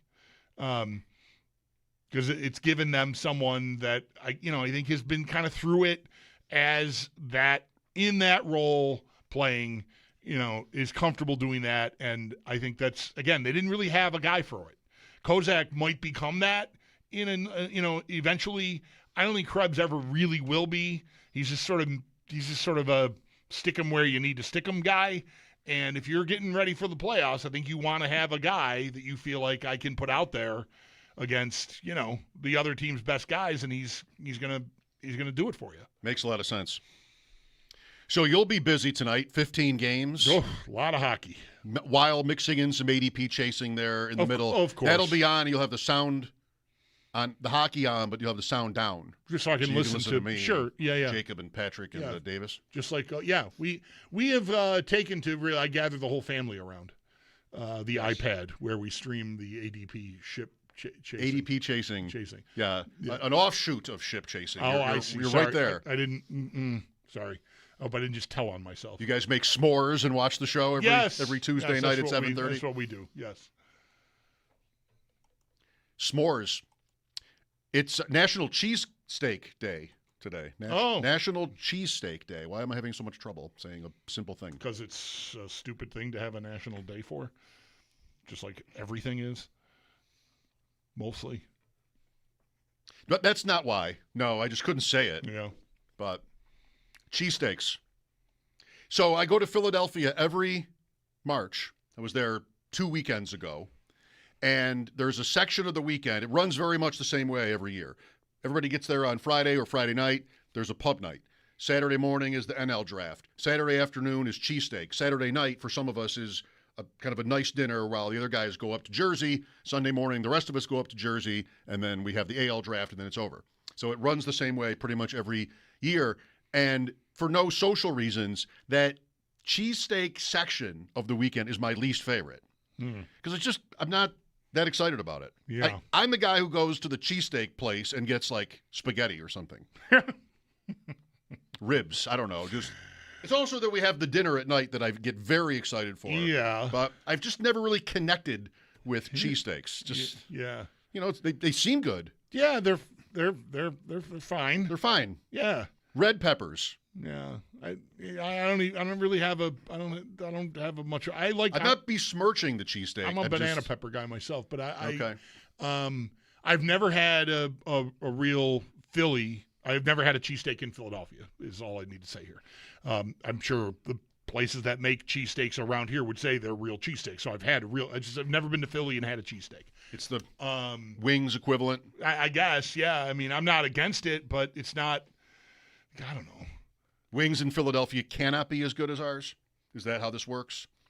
Cheesesteaks can only top out like here in Buffalo? Sure, yeah. That's how it's supposed to work, yeah. It seems like it shouldn't be like that. Pretty simple construct. Yeah, and easy to duplicate. I think, I don't think the people are hiding the ingredients of these things. So, like, what are the ingredients? I mean, cheese, steak. Cheese whiz, steak, onions. Some peppers, a fresh roll. You're done. So done, yeah. That's it. It's not that complicated. Yeah. I don't know. Well, how do you mess it up then? I don't think you really can. So I just can't speak from experience that it's so much better, but I would be surprised if it's that much better. Mm-hmm. But you make the wing bucket point, list, and so I don't. No, not on your bucket list. No, to go get a Philadelphia cheesesteak. I couldn't. No. I mean, you're at an age now where that would have happened by now. It's a pretty easy trip. Yeah, well, Go to Philly for a weekend, grab a cheesesteak. I've never had any. I went to Philadelphia once, a very, very, very long in college. Still, we went to do Buff State football playoff game at Rowan, which was just over the border from Philly in New Jersey, and we stayed. Well, we stayed in New Jersey, but we were in Philly for like the Friday night. The game was a Saturday afternoon, and we did not go get cheesesteaks. We got into town and went to the Spectrum and bought tickets at the window for Sixers Jazz. Let's go. That night.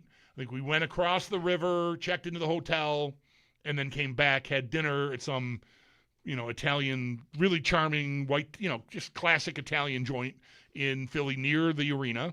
And then went to a basketball game, and then that was it. Was it Ralph's? I don't remember the name of the place. I don't. And this is legendary. It's not like I could take a photo because it was 1993 or something. Yeah, you have to bring in your photo album. Yeah, I wouldn't have Polaroids. I didn't have a cell phone to take a picture of it, but so I didn't have time for cheese. I had a nice dinner. Like, I don't know if it rates with wherever you're going on these annual trips, but there was no cheesesteak time. Well. And my friend and I, my broadcast partner, Andy Heyman, neither of us were like, oh, we're in Philly. We got to go get cheesesteaks. We were too excited about going to the basketball game. We were going to go see Stockton and Malone. So, that was it. Dr. J? No, Dr. J. Sean Bradley. It's not that far off. Sean Bradley was on the 93? I guess. 5 years? That's a little off, yeah. Yeah. Sean Bradley was on the 76ers then. This is, I think, pre-Iverson. And he came off the bench for them. But he was the only guy on the 76ers whose name I knew. Sean Bradley. I think It's like yeah. 7-6 7-6 on the 76ers. They had to get him. Right. No 6-7, 7-6. Julius Erving retired in 87. All right, 5 years. You were right. 5 years. Sal Capaccio coming up at 5. Mike Schopp and the Bulldog here, WGR.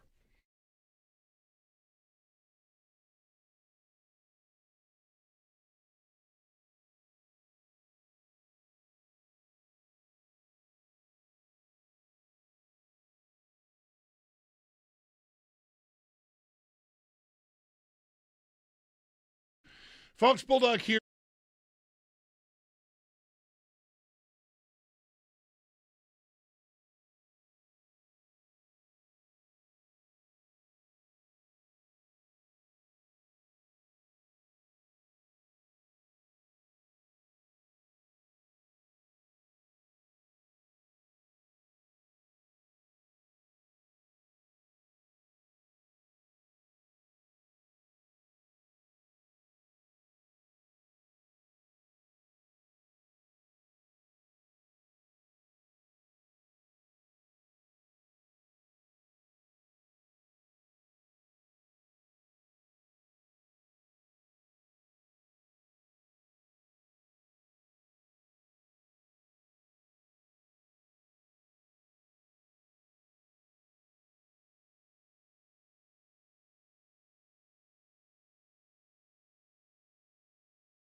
Mike Schopp here for Awaken 180.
Sal coming up in about 12 minutes. Bulldog, how are you enjoying Royals Rangers today? Plus side, this appears to be one of their. This is Texas's home ballpark, I assume. Yes. The uniform matchup is atrocious. Yeah, they're both wearing blue. They both have blue tops on. The Rangers have white pants, and the Royals have gray pants, and it's offensive. It's a big problem. I agree. I also am offended. It should never happen. Let's get it together, baseball. I know it's spring training. Come on. Barely. You're playing. Yeah, right. There's a game tomorrow. There is a game tomorrow, and everybody plays. Later this week. Get it together. Rangers under new management this year. Skip Schumacher takes over for Bruce Bochy. I like Texas a little bit, and he did a cool thing yesterday. They just showed the highlight of it. Okay, I missed this. He went out to the mound, presumably to take the pitcher out, but he didn't take him out. Instead, he went to the mound to tell him he had made the roster. Oh, I read about that. That was okay. That was Texas. Yeah. Carter Baumler. Yeah, that's pretty cool. Everybody's patting him on the back, and the manager just goes back and sits down. Right. That is pretty good. Nice. Yep. Texas Rangers talk. Where else are you going to get that? Let me know if you hear anything today on Harrison Bader's availability for the Giants tomorrow night, by the way. Okay. I meant to ask you that earlier. Just heads up. I head on a swivel. I'll do what I can. For now, he's in. Harrison Bader? Yeah. For now, he's in, but if he doesn't play, I'll have to, address that. Actually, it doesn't matter because there's nobody else I can put in. There's no other game tomorrow. I'm just going to be stuck. Well, does that mean I can not pay attention? Then it doesn't matter. As you were. All right, good. Don't worry about close all those Harrison it's not like Bader I had search anything pages. important to do tonight. I mean, I could have been on Bader Watch. Bader Watch. What a show that was. Sal next. Stay tuned.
Back to practice today for the Buffalo Sabres. Jordan Greenway did make his return to the ice. Matthias Samuelsson, though, was not present. However, that was ultimately due to him just being sick. And the Sabres Injury Report is brought to you by Hamburg Overhead Door. Is your garage door injured? Call the experts at Hamburg Overhead Door to get your door healthy again.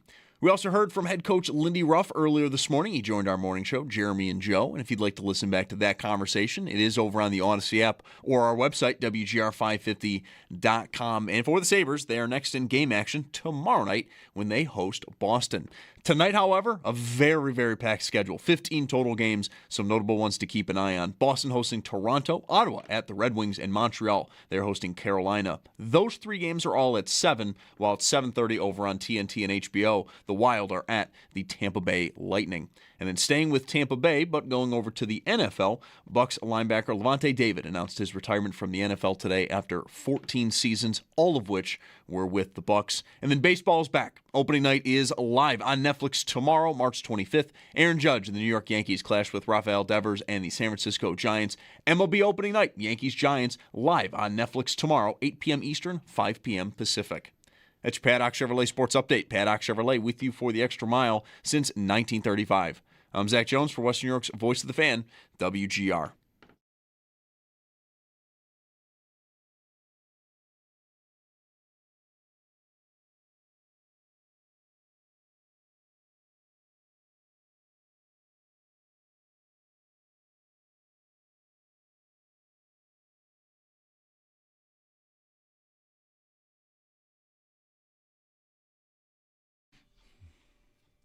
Stadium tour day, apparently.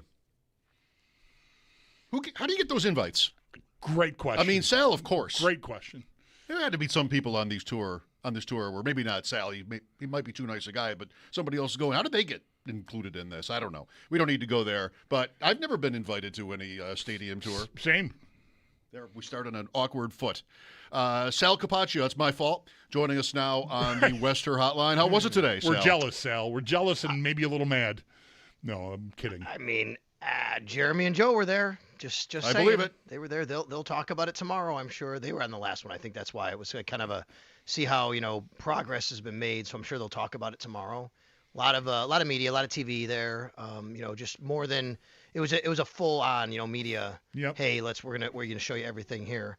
It was also Stadium Tour Day in Tennessee, apparently, because I saw Teron Davenport tweeting out video very similar to what I was tweeting out about the Highmark. And I'm like, wait a minute, what's going on here? Tennessee's doing the same thing we're doing today with their new stadium. They have a new stadium this year? Are they? They're not as far along, though, right? It's a couple of years behind, isn't it? It's a great question. And because of what I saw, I asked John Polka that question. He said, because of where their stadium is, proximity-wise, like literally almost butting up to their current stadium, they have a much different timeline. So yes, although they're a season behind the Bills in opening. They're a season behind the Bills in opening. But I think that the stadium it's something with the timeline where they're not a full year behind, but they are a season behind. You know what I mean? Okay. Because they have to do some things with the old stadium. So I believe it's 26 for us, 27 for them, which should be interesting. And then obviously you have Cleveland, you have Kansas City, you have Denver now. I mean, there's a lot of these, that are popping up right now. Today, real quick, before I forget. I mean, Mike, you're opening like a childhood wound of Brad Park for me today. I'm listening, and I'm like, oh my God. The first time I ever really cried after sporting event in my life was Brad Park in Game 7 of '83. I was just at a hockey banquet last night. I was the MC for the West New York Athletics high school banquet, and I literally referenced this. And I'm like, oh my God, Sabres playoffs and Brad Park in '83 made me cry, and here we are again. It was amazing. In that game, I believe Rick Sealing scored twice, and the Sabres were winning 2-0, which made it worse, and they wound up losing that game. Well, I know I watched it. Me too. One of my first Sabre memories.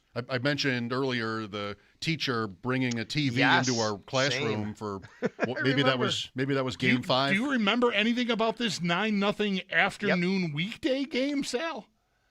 What I remember is Phil Muir. I didn't know. I didn't realize that Sauvé started after Mike said it, but I remember Phil Muir playing in this game. Yes. Wow. Gave up 7 and never played again. That'd do it. He'd been in the league a long time by then. All right. Well, sorry, I guess. No, that's okay. Mentioning that. We'll get to Brad That's why May at some point. I hate the crest. That's why. Give me the Bruins. Let's beat them all day. Anyway, I digress. Yeah. Well, so what were the highlights today? So a lot. The last time I was there was August, and there were no seats in, but they had the braces for the seats, and there was no grass in. Today, all that's changed. I mean, it looks like a pretty almost complete stadium from the inside from the bowl. But then once you get in the corridors, you can see all the work still being done, and they're making a lot of progress. It was pretty amazing to see it. You really, once you get inside the bowl, I'll tell you the first thing I noticed from the inside. So the outside's obviously you can see it, and everybody can just drive down Abbott Road or whatever and see that. When we first went into the doors to go inside, it looked like a dome because the covering from where I could see it, I could see the seats and I could see the covering and I couldn't see the top, right? Because it wasn't open yet. So it literally looked like a dome. It looked like I was walking into Detroit, like Ford Field. I'm like, wow, I even said to a couple people, it looks like we're in a dome. And then you get closer and obviously it opens up and you see the sky. And, but that was one of the first things that I noticed. The pitch is very real. So how we've talked a lot about how the current stadium, old stadium now, how it's designed, where this one is more stacked and it's more pitched. The upper deck is definitely like closer to the field. You can feel that when you're in the, I guess you'd say 100 to 200, concourse walking around the circumference, you feel like you're closer to the field for sure than you would if you were in the same vicinity basically of the, old Highmark Stadium. Yeah. That's a good feature. That was really interesting. That would be a good I love feature. It. And you can look, by the way, you guys go to baseball games. It's like these baseball stadiums now. You can walk around the circumference of the stadium and never lose sight of what's happening on the field. Okay. Yeah, that'll be a really cool feature, no doubt. And it's really great to hear. Like, I don't know how these other stadiums are going up, but I feel like getting closer to the field, I don't expect to hear I'm going to be closer than I was in a new place. I just expect it to be further away. And so that's pretty cool that your observation is that it's steeper and therefore closer, which I think most people will like. And not only that, Bulldog. So you guys know, like at the current stadium, the yellow line that extends out and like where the corner of the end zone, right? The corner of the end zone butts up to the wall, right? I mean, there's just no room back there, which is really cool, actually. I think that's cool. It's a cool part about our stadium. I've been to all but 3 NFL stadiums, and it's the closest in the league. There's a little more room. I put some pictures. There's not a lot more room. It's still one of the closest walls to the field in the league. And that was designed on purpose because they want the fans to be on top of you. They want to keep that noise in. They really want to have that home field advantage, which is really cool. So when you look at those pictures, you can see like there's not a lot of room from goalpost to wall. There's not a lot of room from corner end zone to wall. There's a little more than now, but it's still, I'm telling you, from all the stadiums I go to, this is still one of the closer features. You also notice the red and blue seats around, and it's really interesting. You can look at it and go, well, why is that? Well, they wanted something that brings out the color in Buffalo and represents Buffalo. And what we were told is they thought about maybe having like a design per se, but at the end of the day, they decided, you know what, let's just kind of make it random and just make it red and blue throughout the stadium. And some seats are red, some seats are blue, and some sections have more red and some sections have more blue. And, some people are going to take some time getting used to that for sure. Maybe they won't like it, but I think it's a cool feature than just seeing these kind of bland, all blue or all red or all, gray seats everywhere. Yeah, or having it in like a pattern that is repeated, right? This is just that's right. I have liked, it has struck me every time I've seen photos of the seats since they've been in there. It has struck me that I like how it looks. I've not studied it, but I mean, looking at it, it's like, yeah, I kind of like that. And I didn't know if there was a method other than just sort of they wanted it to be more random than looking like a pattern. So it's pretty much just random, yeah. Is it random, or is it just like sort of meant to look random? I mean, there was when I went to the stadium experience, there was so many thoughts put into like the design of it, like the wind. Mm-hmm. Jeremy tweeted about early reports on there being able to mitigate the wind speed in the stadium are positive. Like maybe you'll speak on that. But I wondered about. I'm not sure I like the scattered colors on the seats. Maybe I'll warm up to it. Yeah, I don't know who decided which seat is red, which seat is blue, and how they decided, Mike. I mean, you're right. So maybe there wasn't like a total random. It wasn't a flip of a coin for 60,000 seats. I don't know, right? But it's not. It is a random type of pattern. There's no real design to it. So that was obviously something you notice. And then Jeremy's point on the wind is right. So you guys know that this stadium is designed to keep the wind minimal when you're inside versus when you're outside, when you're on the field versus when you're not on the field. And they're still going through that process. And the one thing that's really stands out to me, that is just kind of on the outside of how they did this. It's not just like looking at it. Everything they did is so thoughtful. It really is. Like when you go through this and you take a tour and you talk to John Polka and you talk to Frank Corvada and you talk to the people who are a part of this, every single thing seems to be like there was thought of. Now you could probably pick out something random that wasn't, but I'm telling you, they'll tell you about things that you never would have thought about at a stadium and said, really? Like, oh yeah, we thought about doing this. Down to like how we're in the suites where there's this atrium that connects all the suites. Okay, this huge atrium. It's beautiful. And like the walls are specifically designed with this like curve in it to kind of replicate the overall stadium and the outside of the stadium. Like these things are thought of when you're in there. You go into the suites and where the food gets placed and that you can have it hot or cold in certain areas. Like there's just so many little kind of things that you don't think of as a random person until someone points it out to you and it's there. And then this whole wind confusion and feeling the wind, and Jeremy's right. So literally we're on the field and there's a, what do I want to call it? You know, the thing that swirls with the wind. What do you want to call it? Not a, I'm losing my train of thought here. A windmill? No windmill, but not a windmill. Pinwheel? Like, you know, I don't know. like a little pinwheel. You know what I mean? Okay, Yeah, one yeah. of those things, whatever the real name for it is. And it's down there. It's literally like on the Bills sideline. I'm like, what is that? And they said they're still testing. Like they're still going through the testing. They want more data on if this, where they are right there versus where something else is in the stadium or outside the stadium. And they're literally collecting all of that data to make sure that they want to get it exactly where they need it. George Halas is rolling in his grave, listening to his sport described like this. Pinwheel testing. Yeah. Well, I'm excited to see them play on grass. I mean, I never have, right? 50 years in the other place, it was always turf. And Can I tell you something else about the grass? Okay. Really interesting. This is great. So this is kind of something you see at a lot of stadiums now. You have a grass field, but you have turf sidelines, right? That way the coaches, the players around the sidelines are not getting all muddy and messy and everything. But when they go on the field, they play grass football. You know, this happens. I think Kansas City has this now. But the one thing I noticed, and someone pointed out to me that I've never seen at another stadium, but is here now, is you guys know where the kickers warm up on the field on the sideline. You see that on the Bills sideline, right? Sure. Kind of like the bullpen. I don't know what you want to call it, but Yeah. it's in the bench, the back right, back left. I know it sounds funny because it's something simple. That's actually real grass again. So it's all turf surrounding them, but where the kicker is going to warm up, it's real grass so that they can get used to the surface. How much grass is there for that? 10 yards maybe, so the kicker can just run and kick into that net? 5 yards? How much grass do you? How much grass do they? 10. Mike, it's actually probably about 10 by 5 actually. Yes. Yeah, they had to figure out how much they needed for that. That is awesome, and I think is representative of what you said a minute ago, the level of things that are being thought of. Because who would think you're making this point about it, turf on the sidelines, grass on the field, and all these other places, and I would never have thought you were going to end up at. They have a little patch of turf for the kickers to practice. Patch of grass. Or grass, I mean. Yeah. Yeah. Is there a crown on this field? Good question. I asked. Yes, but it's very slight. Okay. Not like what we used to have. You know, even now at Highmark Stadium, it is nothing like it used to be at Highmark Stadium. Right. When it was Rich Stadium, the old turf, like the real concrete scratchy turf. Right. AstroTurf. Right. I remember I played a high school game, and I'm telling you, I would run an out pattern, and I'd be on near the sideline. I could hardly. My quarterback was 5 foot tall.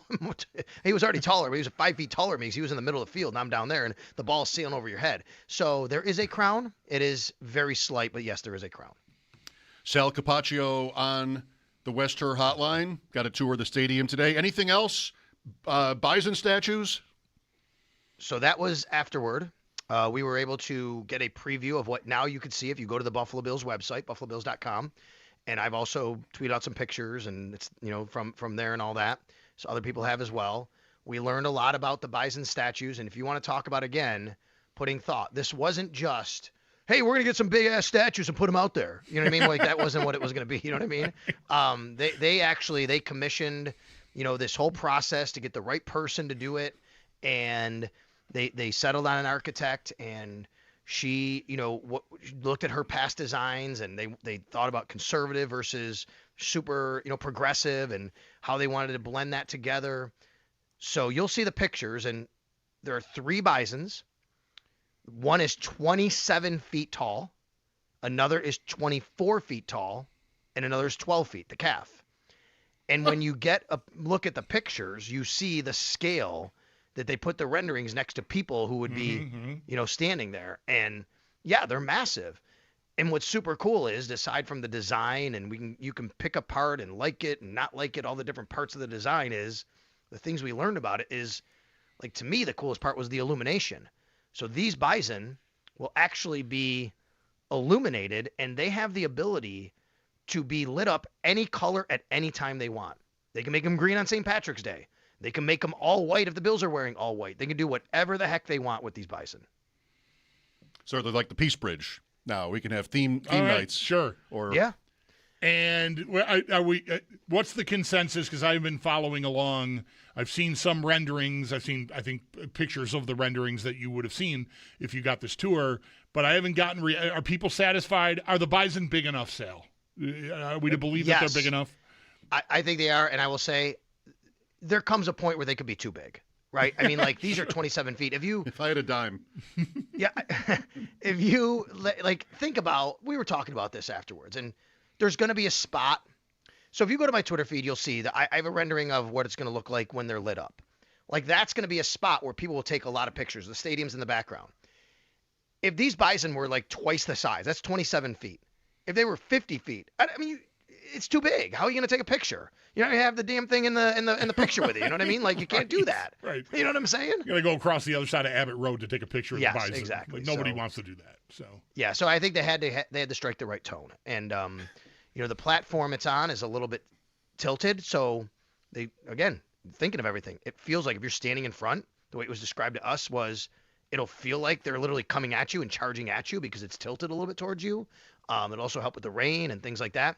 And around the circle there, now this circle where the bison are going to be, this is outside the security perimeter, or like the ticket area, I should say. It's going to be secure, but you can go in there. People can go in there at any time. They can take a picture. You can, middle of summer, you want to go visit it. It's Buffalo. There's going to be a plaque with about a history of Buffalo, not just the Buffalo Bills, but everything about history. And then this is where they're also going to have what will be basically a ring of honor, where you're going to take the names from inside the Wall of Fame and put plaques for a ring of honor, and it's all going to be around these Buffalo.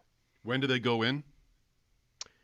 I think it was June, I think is the time period.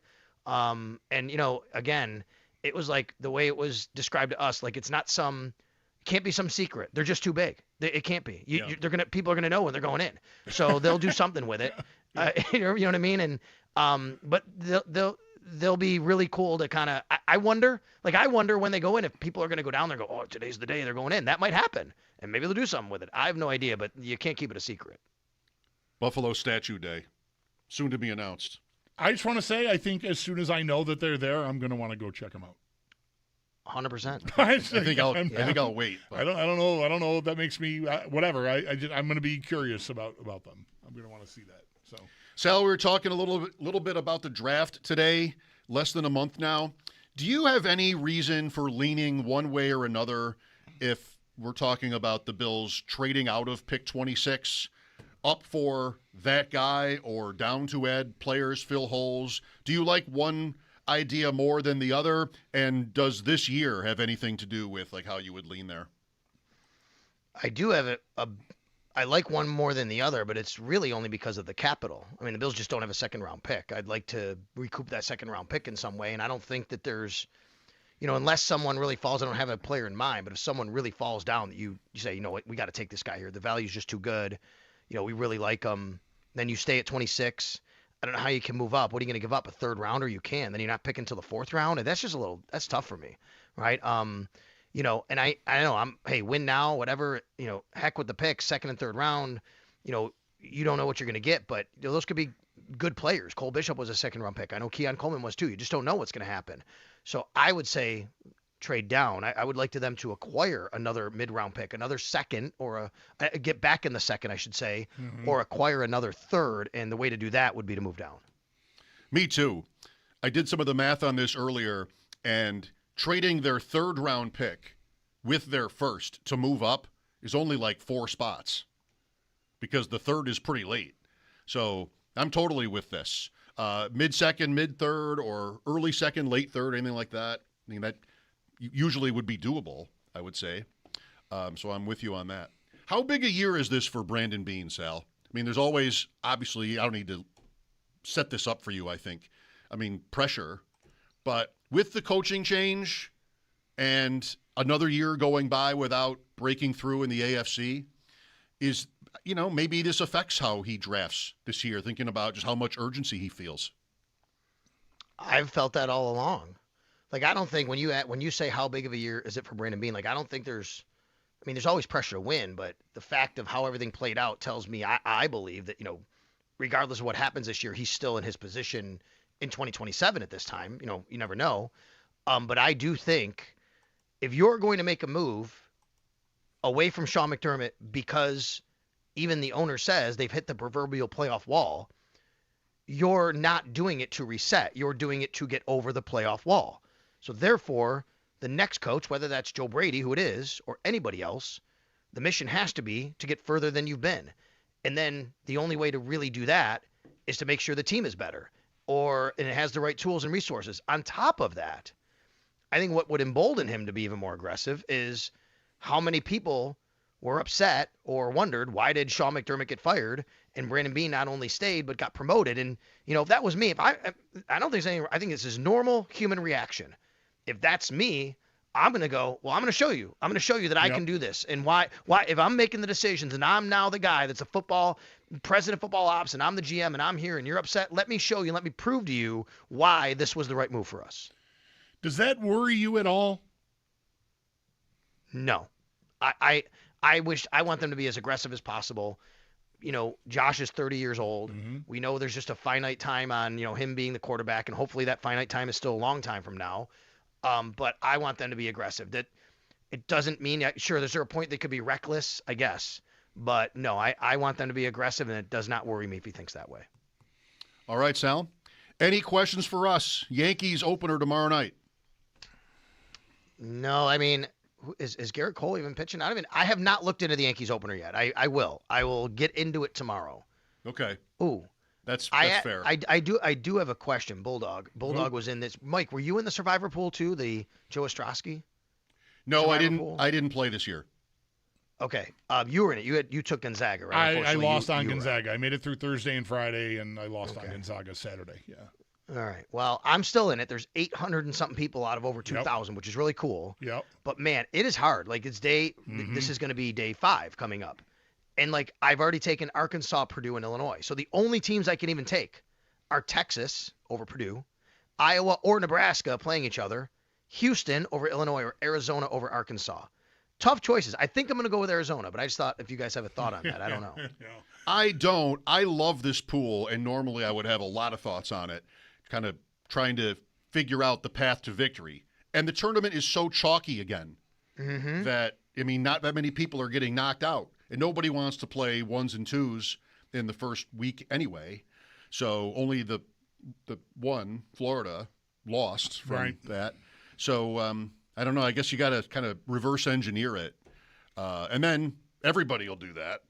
So maybe the way to win is go the other way and just hope like Duke gets beat or something like that. Tough. When it's so chalky, it's just less fun. Better matchups, but less, if you look at Friday's games, look at those teams that are playing each other, those schools. You have Patino against Duke, Shire and Patino, St. John's and Duke, Alabama against Michigan, Michigan State against UConn. Heck of a lineup, right, for a Sweet 16 night. That's pretty cool. That's just one half of it. Yep. And I have Iowa State, so that's the one you didn't say. And hell, even Sunday you got Patino against Bill Self. Self. That was the Johnnies in Kansas. Yep, that's right. So, very good. Good luck with that, Sal. Thanks for your time. Thanks, guys. All right, it's our man Sal Capaccio on the West Her Hotline. His appearances are always brought to you by New York's only outlet liquor. When you need to stock up, it's the place to buy a case. What's your outlet? Today is Peyton Manning's 50th birthday. 3 nicknames. You want them? Or do you want to think about it? You want to ruminate on this one? 3 Pro Football Reference nicknames. Peyton Manning. Oh. Plucky underdog player. They're. I know one of them. One of them is something Gruden says all the time about him. Okay, maybe. What is it? What is that? I can't think of it. I want time to try to think of it. I promise. Okay. I won't. I'm not going to Google. I'm sure you won't. Does that sound familiar to you, Zach? Like Gruden's got there's something that Gruden used to call him that I think stuck. I believe so. I have one in my head that I know for a fact is one. Yeah. All right. I need the break. We'll take the break. Give Bulldog time. Peyton Manning's nicknames. 803-0550 for your calls, Bills or Sabres. Talking about the Sabres in the playoffs, of course. Why wouldn't we be doing that? And the season or the playoff ticket invoice to season ticket holders went out. There's some reaction to that. Mike Schopp and the Bulldog here, WGR.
The Sabres held practice earlier this morning. Jordan Greenway did make his return to the ice, but Matthias Samuelsson was not present for practice. This ultimately, though, was due to him being sick. Does not appear to be a long-term issue for him. But the Sabres Injury Report, it is brought to you by Hamburg Overhead Door. Is your garage door injured? Call the experts at Hamburg Overhead Door to get your door healthy again.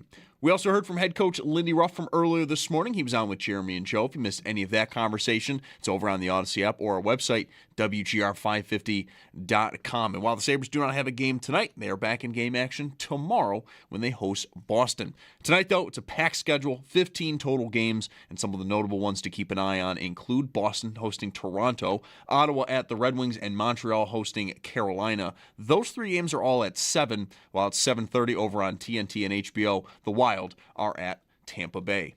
That's Paddock Chevrolet Sports Headlines. Paddock Chevrolet with you for the extra mile since 1935. I'm Zach Jones from Western New York's Voice of the Fan, WGR.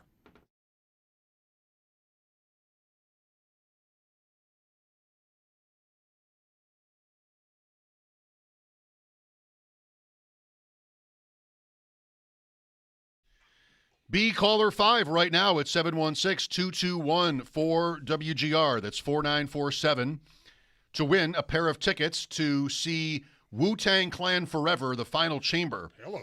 At Darien Lake Amphitheater. That is August 27th. The prize is courtesy of Live Nation. Tickets go on sale this Friday, March 27th at 10 a.m. at Ticketmaster.com. Good luck, Bulldog. I can hear your interest. Yeah, well, it's just I just wasn't expecting that, but good. For awesome. Me, especially, maybe. Just in general, I don't know. It's usually like country shows. So, sometimes. Good deal. All right. Peyton Manning, 50th birthday. Oh, What'd you come up with? I did. Not much, but I did really. Usually, little inside baseball for everybody. Like we'll have a conversation like we had at the end of last segment. Oh, give me the break. I want to think about this. I'll get up and go walk around and have a conversation with Jim Fink or somebody out in the newsroom, and then just walk around for 3 minutes and come back and not have spent 30 seconds, let alone 5 minutes. Mm-hmm. I really did sit here, but I only could think about the group. I'm not thinking about other nicknames he might have. I'm trying to just imagine Gruden's voice saying this thing, and I don't have it. I can't get there. But I feel like he threw some kind of a military nickname on Manning. Like, I don't want to just grab bag. Like, I'm pretty sure it's not Admiral. All right. But it sounds like you know it. Is it just Commander, General, something? The big. What is it? The sheriff. The sheriff. Law enforcement, not military. Yeah, you were right. You were right there. The sheriff. Right, all around it. And Manning, yeah, like he's this sort of country goober. He's like Woody from Toy Story, but in real life, like sheriff. Totally works. I mean, he's not really Woody. Yeah, I don't know. Just, you're fine. The sheriff. Yes. There, and I definitely can hear Gruden saying it. Darn it. Also, the caveman. Not sure I understand that. Okay. And lastly, pay dirt. P-E-Y. Pay dirt. Somebody calls Peyton Manning pay dirt? No. No one ever has. Hey, pay dirt. No one ever has called him pay dirt. No one probably ever has done it once. How does this qualify as a nickname then? What about Peyton? You got that insurance. Is it insurance? He's whatever. There's an ad from the last year or two. Of course, it's insurance. He's Peyton. What else would it be? Of course, it is. It's insurance or drugs. It absolutely is insurance. I'm not just Peyton Manning. I'm Peyton Manning. Yeah. So we don't have that. That didn't make the cut. Peyton. Not here. Not where I'm looking. Yeah. I was wondering if we'd get like a Mr. Colt or something. Mr. Colt. Mr. Colt. I mean, well, his Denver stint might have ruined that. I suppose Johnny Unitas might have had something to say about that, but still. Who is Mr. Colt? Mike Curtis should be Mr. Colt, if there is a Mr. Colt. Or Johnny U. Or Johnny Unitas. That's not a bad choice. Yeah. The Sheriff.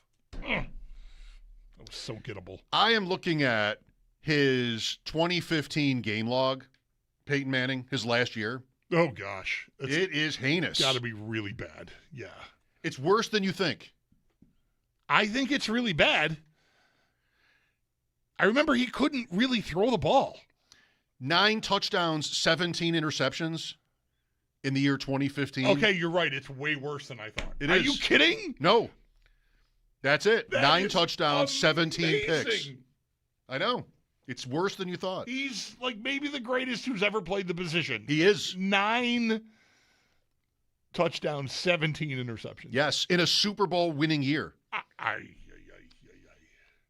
He started the first 9 games that year for Denver, the 9th of which was a home game against Kansas City. I think that would have been Alex Smith.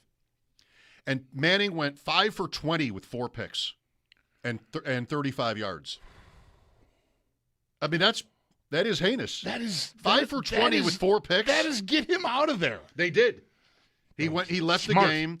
They put in Brock Osweiler, who then I think started the rest of their games until the last one.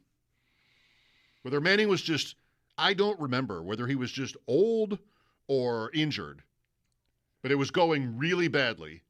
They were still something like 7-2. They started 7-0, actually, and then lost 2 games. That's the second one. 5 for 20. He gets and pulled. 4 picks. And Osweiler steps in and goes, what now? 4-2.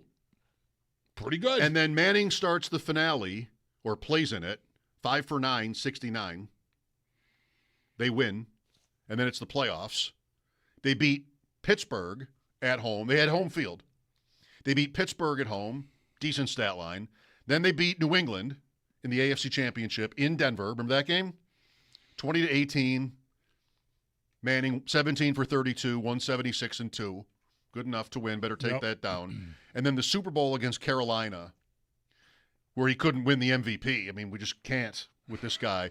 13 for 23, 141 and a pick, and was sacked 5 times by the Panthers. Sean McDermott. This is the most anti-QB wins season of all time. Maybe. I mean, are you kidding? And it's not from the 70s. It's right. That's what it sounds like. Does. 9 touchdowns to 17 picks. Wow, right? I mean, and he doesn't play 6 of the games, right? Osweiler said goes 4-2. Correct. So, like, he plays those 6 games, allowing some opportunity for him to have, like, the best games of the season or something. But, like, if he plays them all, he's at, like, 13 touchdowns and 26 interceptions. Maybe, yep. Kind of a 2-to-1 ratio. That is incredible. Interceptions to touchdowns. I was set up for it. Like you've done a great job. Thank you. Because there was no way I was going to be surprised at how bad it was. Because I remember living through it. I remember he couldn't play. He's the sheriff. It was incredible.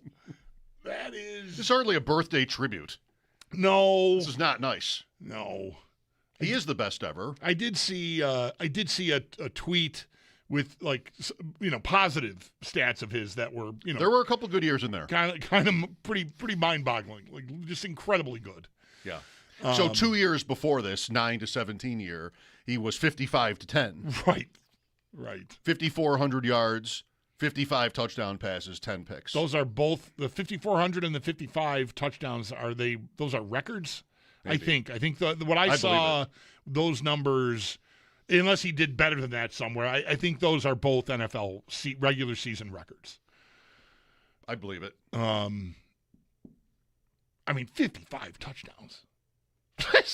That is insane too. That's as insane as 9 and 17 picks. 3 players only have thrown for 50. Manning 55, Brady in 07, the Randy Moss team that went undefeated, and Mahomes. 8 years ago. Mahomes, 2018. Allen's rookie year. What are their numbers? 50. 50 even, okay. Yeah. Manning has a 49. Dan Marino, Aaron Rodgers, 48. Breeze and Stafford, 46. Stafford this past year, MVP. Yep. Rodgers, another 45. What's the Bills' record? Is it Allen? 37 in the COVID year. 36 the next year. I think those are his highs. I don't know that Kelly ever topped that. I don't think he did. I don't think he did. It's era modest. His best years are not near Allen's best year. I don't think best years. Mm-hmm. So I would guess that's Allen also has a 35, so he's got 37, 36, and 35 3 years in a row. Yeah. GOAT is not one of the nicknames. Should be. Brady has that. Nobody argues. Nobody makes the argument. I'm just out here on my own, speaking into the abyss. Peyton Manning. Do you see the Dan Leberfeld tweet? You follow him? I do follow Dan, our Jets friend. Of course I follow Dan. Yes. So this came up, I think, yesterday with Sal and another time last week. This year in rules proposals. Kelly's career high was 33, by the way. Okay, good. In 91. Still good. Yep. And how it's not interesting. There's the Browns one where they want to expand how many years you can trade draft picks for, like make it 5 years. There's a Steelers one that's almost incomprehensible about how many phone calls you're allowed to make to free agents. And so there's that. Right. And that was it. But Dan tweets that there's a new one now. I saw something from Schefter on this earlier today, too. Okay. I'm glad you brought it up. I flagged it. I should be able to find it here. I have Go it. ahead. Okay. From the competition committee. Would McDermott have had to relinquish his position on the competition I think you're committee? not on the. I don't think you're on that anymore if you don't have a job.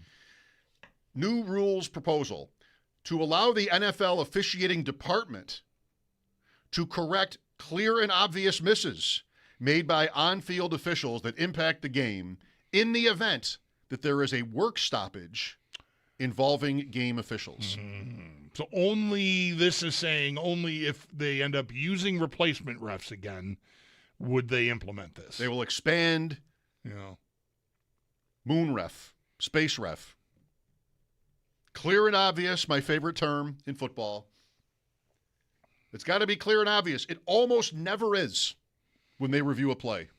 And yet, somehow, plays are overturned. So, clear and obvious misses that impact the game is part of the wording here also. It's got to be important. I'm sure that will be an easy line to draw. Right. But I've seen teams come back from 35-3. Right. What's important to me might not be important to you. We're not going to impact this game because it's in the playoffs and it's in overtime, and we've got to get to the next game. So this one, we're just going to let it go. Brandon Cooks. We're just going to. I don't want to muddy the water. Is that all you have? Because Yes. I've got a list of 5 items here. Other ones? Yeah, this is from good. Schefter, and what you mentioned here from Leberfeld is the 5th of the 5. Okay. The other 4 are as follows. Allow league personnel to consult with on-field officials when considering disqualifications for both flagrant football acts and non-football acts without being called on the field. Space ref So can throw space you ref out can throw you out for a gesture. Space ref sees you do something that the officials on the field did not, they can intervene. Great. Okay. Super. Love it. The others are all about kickoffs. So I'll go back to the top. These are numbered 1 through 3. 1, permit the kicking team to declare an onside kick at any time during the game. As opposed to what, the fourth quarter? I believe that's how it is now. Okay, Yeah. fine. So you still have to declare it. I'm sure they will. Right, okay. 2, eliminate the kicking team's incentive to intentionally kick the ball out of bounds when kicking it off from the 50-yard line. We had this in a Bills game this year. Yeah, because the penalty is from the spot of the kick. Right, it's a 25-yard foul from the spot of the kick. So if you're kicking up from the 50, kick it out of bounds on purpose, you're pinning them at the 25. That'll pass. Okay. 3, modify the kickoff alignment requirements for the receiving team in the setup zone. I don't know what the George that Halas. means. Think of this hour in football talk. But these were serious people who built the NFL out of brawn and whatever else the line is. Oh, yeah. These are serious people. They played in the mud. Now we got special grass for the area on the sideline where the kicker warms up. And we've got this nonsense. Modifying the kickoff alignment requirements for the receiving team in the setup zone. The setup zone. Just sort of flows, just rolls right off the tongue. It does. John Facenda would never. Modify. Yeah, I'm not going to try. Let's have John Facenda read that. That's got to be possible, right? Should I know how to do that? I don't. 803-0550, Mike Schopp and the Bulldog, WGR.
Joe Flacco back to Cincinnati. Reaction. Thanks for that Monday night game against the Steelers. That's my reaction. Oh, Thursday night, but maybe. Yeah, that's right. It was a Thursday night game. Yes. Still. Yes. What a moneymaker. That was a monster. That's what I was going for on Sunday with the Sabres. I'll always have that. Flacco will have always given me that. I did not capitalize on his heater during that Super Bowl year with the Ravens, but I was there. I thought that would go. Whatever, it worked. Called it. There was one, a big touchdown parlay. There was one that was like the most incredible. Was it Darnell Washington for the Steelers? Darnell Washington was the last Pittsburgh touchdown, I think, and then I needed the Bengals to come back no, maybe that's not right. There's a long one to Freiermuth that was after the Darnell Washington. You needed one. them to win, though. I needed the Bengals to win, and that was in peril. That was in peril, yeah. The rest of it, Washington was the last piece of the touchdown thing I needed, whatever it was. But then I needed the Bengals to drive back down the field and win the game, which they did do. Yeah, that was crazy. Yeah. It was like a $3,600 win. That was a nice win. 33-31. That's when every pass went to Jamar Chase, except the ones that went to your guys. Right. I got it here. Chase, 16 for 161 and a score. Touchdown for Noah Fant. That was the one. It was Noah Fant. I had Fant and Washington both. Yes. And Freiermuth. And Jonnu. I don't know if you had them all. That's four tight ends. No, I did not have Freiermuth or Jonnu, but I had Fant and I had Washington. Fant was the shocker to me. Yeah. That's probably a miss by me because, he did score. Just Bengals tight ends have been such a nothing. But not in this case. Every dog has their day, buddy. Flacco back with the Bengals. We'll take a break for the update, then talk some more. Join us if you would, 803-0550. This is WGR.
Practice this morning for the Buffalo Sabres. Jordan Greenway did make his return to the ice. Matthias Samuelsson, though, was out for practice today. That, though, was due to him being sick.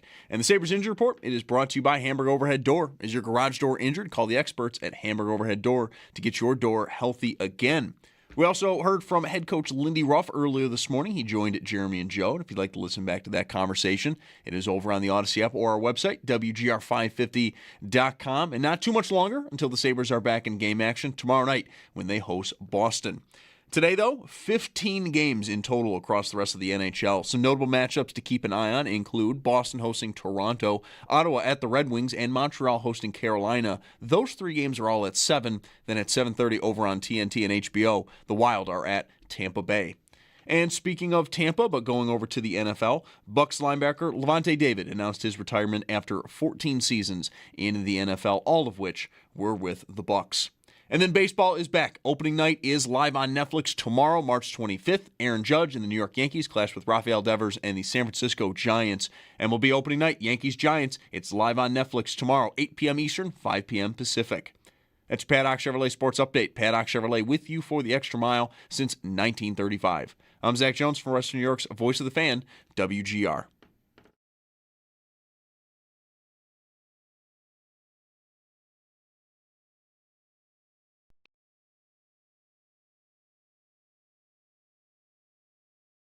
It's Mike Schopp and the Bulldog.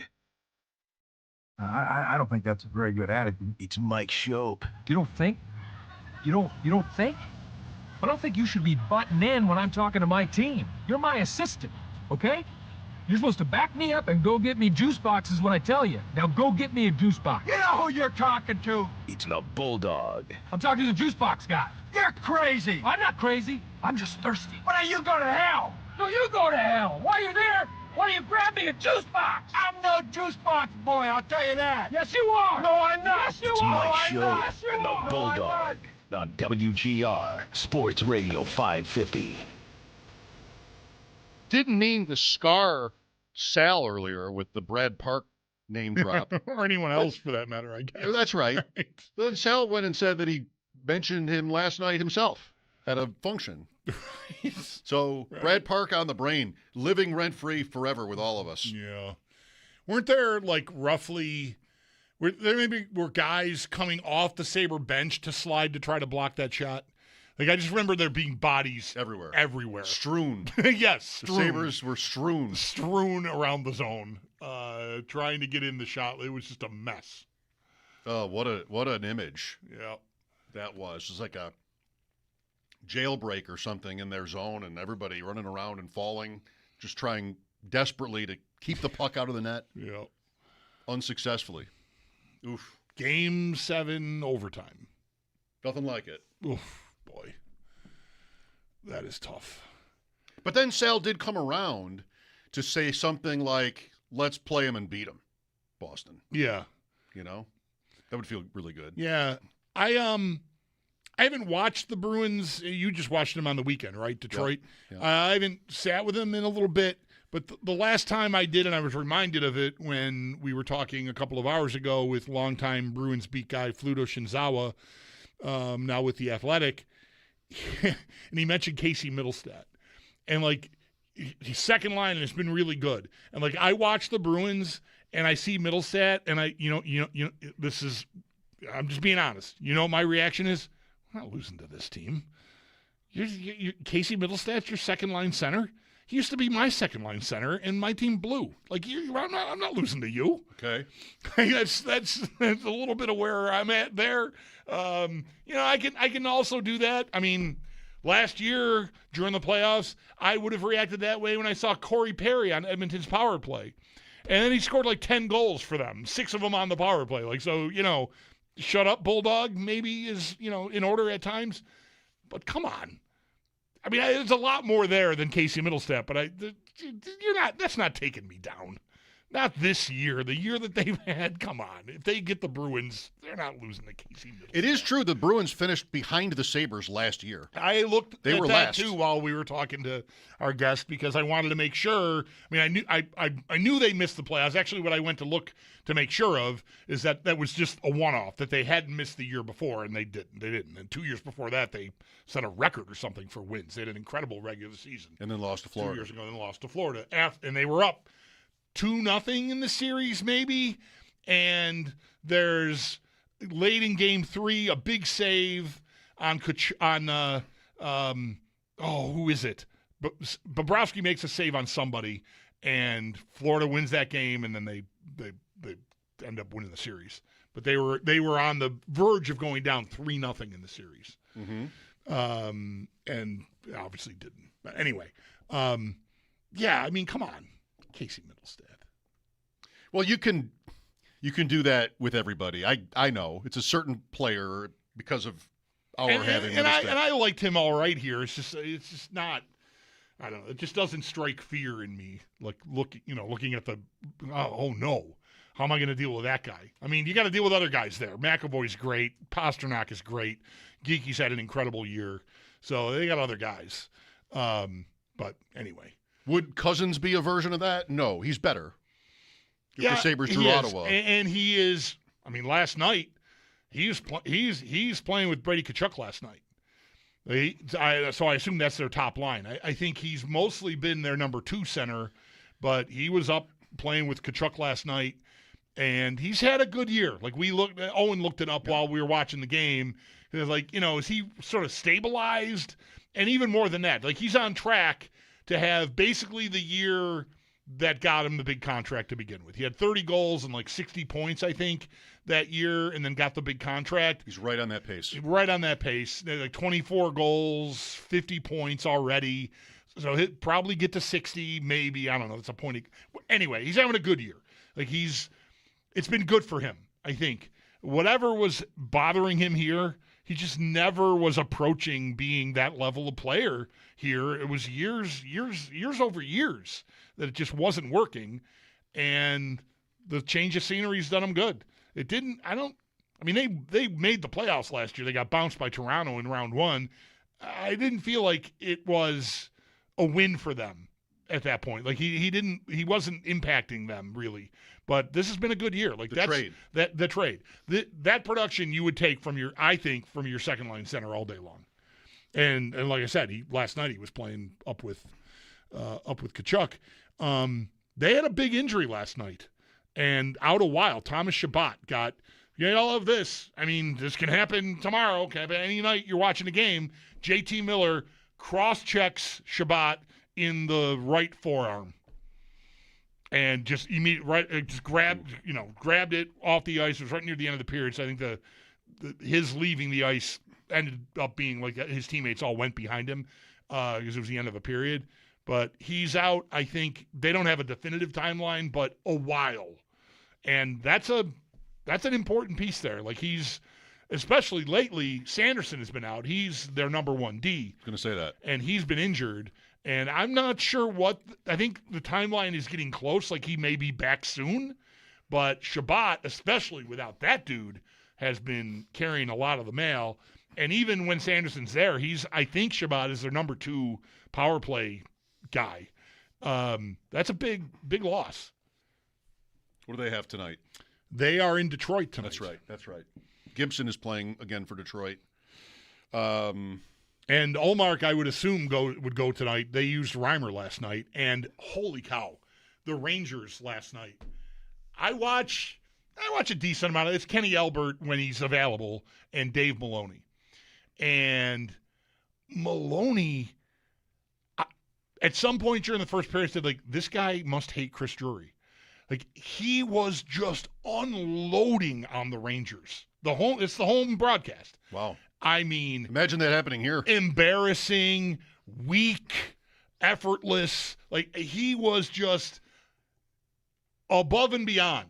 Like, what is even, you're used to it being sort of safe because it's the home team. They usually don't get after the home team. this wasn't just like a moment or two where like he lapsed into being. He went into that broadcast like, I'm going to kill the Rangers tonight if they don't show up. My sense is, and he killed them. I need to explain my little quip there. My sense with the Sabres broadcast is that if anything remotely resembling like that, you'd be gone. Yeah, I think the Sabres do not have an appetite. That's how I anything remotely resembling a hit job. I share that opinion. I don't know how it is, but that's what it's that's sounded how I like feel. for like 30 years. Yeah, that it's eggshells. So this really stood out. Like this would have been, when there was a game last year, Ray Ferraro went in on the Sabres.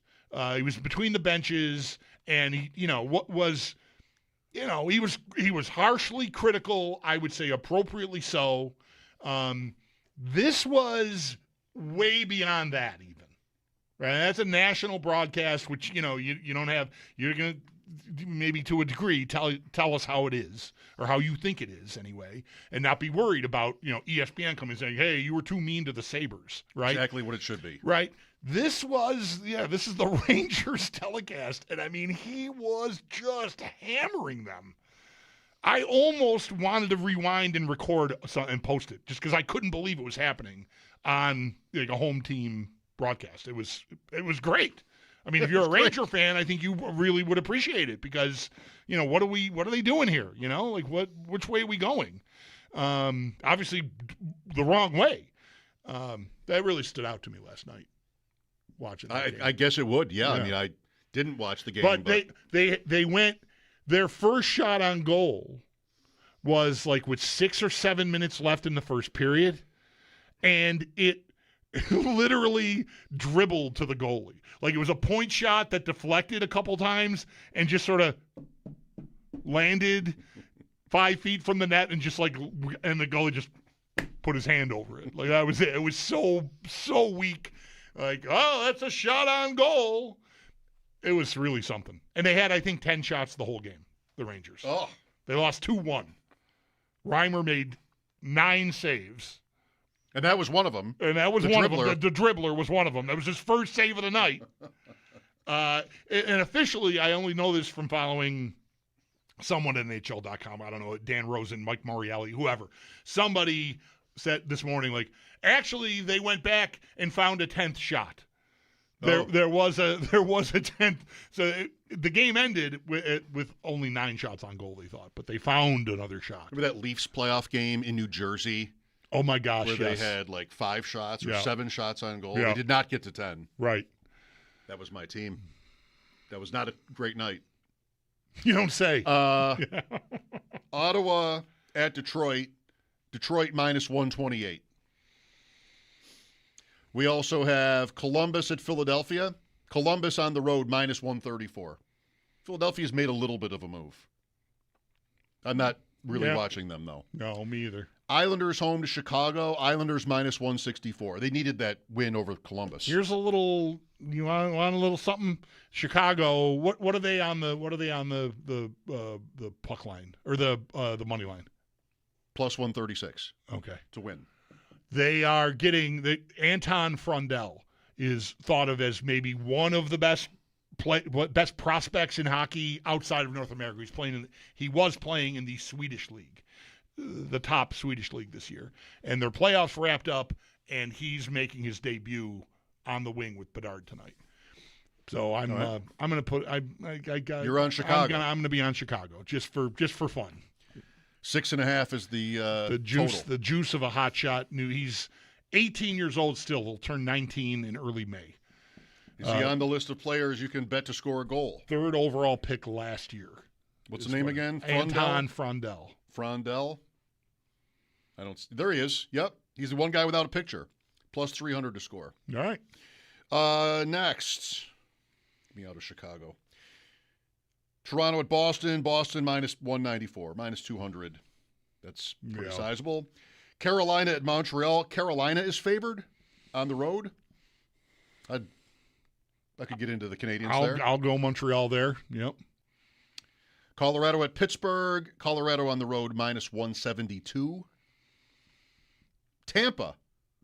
Finally, I get to that game. Is that because it's 7:30? 7:30, yeah. Minus 156 at home against Minnesota. Not massive. Minnesota's good. Yeah, I will definitely get to that game. That'll be right when ADP chasing starts. 7:30. I'll kill some time watching something, one of these earlier games you already mentioned, and then I think plan to sit with Minnesota and Tampa. Our Jacob Sanderson is healthy and will be on the stream tonight at 7:30 on ADP chasing. Not like Ottawa's Jake Sanderson. Right. Ours is Jacob. I don't know if he would take kindly to being called Jake. Maybe I'll ask him. Just try it out on him. Slip into Jake. Just slip into Jake. So to speak. Even just call him Jake the Snake and see what happens. Jake the Snake. That's original. Who else do you want? That's Western game. Oh, we have a spread for tomorrow's game. Buffalo minus 188. Minus 188. Wow. Sabres tomorrow. Yeah. Bruins play tonight. Travel. Yep. That works. That's healthy. They don't have That's the. respect. You just closed it up. I think it sounded like I thought I heard your phone hit the. I put it down. Now I'm on my way. I'm curious. You mentioned tomorrow. Like, do they have the goal? Oh, they have the goal scorers up already. They do. They often don't for the day ahead. Like usually, if I look at this time on a Tuesday for games Wednesday night, they often don't have a lot of the player prop stuff.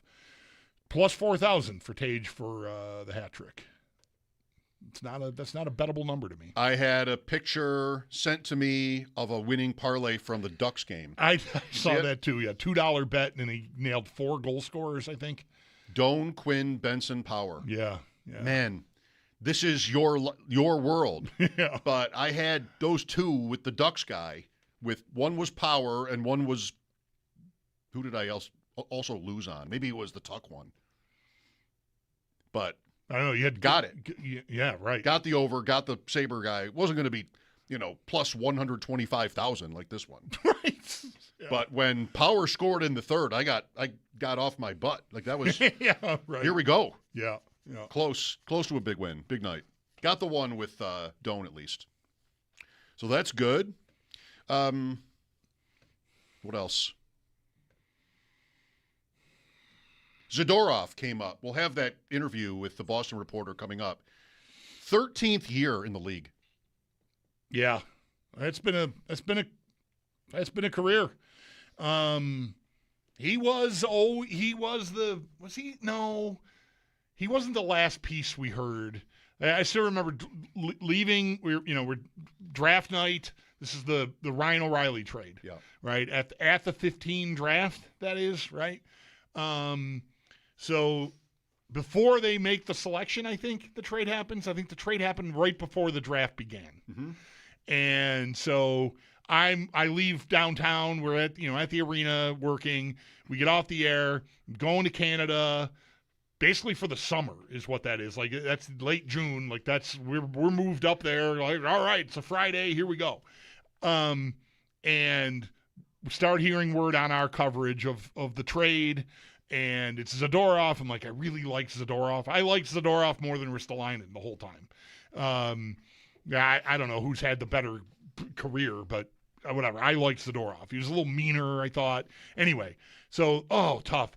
Like, okay, but I'm getting Ryan O'Reilly. All right, I'm good. And then it's like this other piece, and then the radio was starting to fade out or something. I don't know, wherever I was. And like, JT Comfort, like, oh! He's playing for the Red Wings. I saw him Saturday. Comfort, yeah. Comfort, Grigorenko, Zadorov, and a second. Yeah. For O'Reilly and Jamie McGinn. Jamie McGinn. Everyone. JT Comfort, 3 nicknames. Good luck with this one. Comps. Yes. That's correct. I'm done. I'm dropping the mic. I'm dropping comps. How is that easier to say than Comfort? Comps. Maybe they don't pronounce the H. His friends. Comps. Like getting comped at a casino. Comps. I'm guessing it's probably more like that. Yeah. The other 2. For all the money in the world. Yeah. The tree. I don't know. Timothy.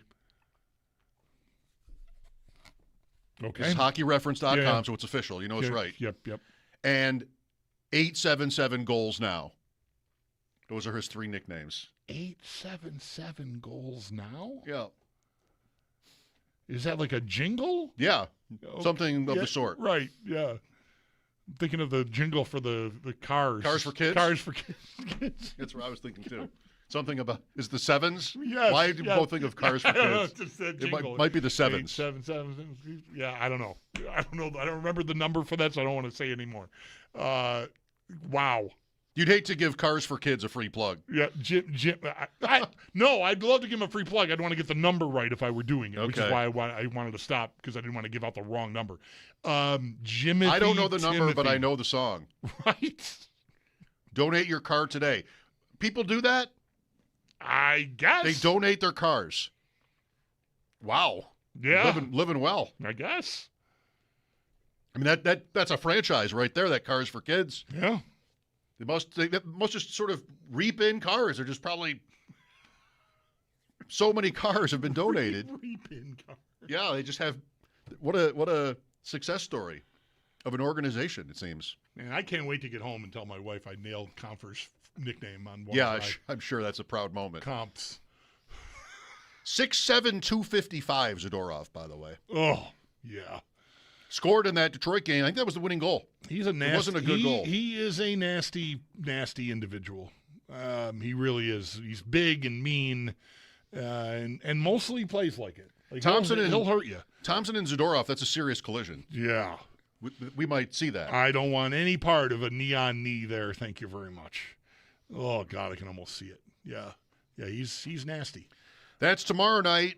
The standings at the moment would also pit the Sabres and the Bruins in a first-round series, but long way to go, and everybody here plays tonight. Literally everybody in the league except the Sabres and Rangers play tonight, so there'll be lots of your son will have a lot of work to do with the scoreboard updates. Yeah, I guess so, right, keeping track of what we want to happen. Fluto Shinzawa on the Bruins coming up from The Athletic. Mike Schopp and the Bulldog, WGR.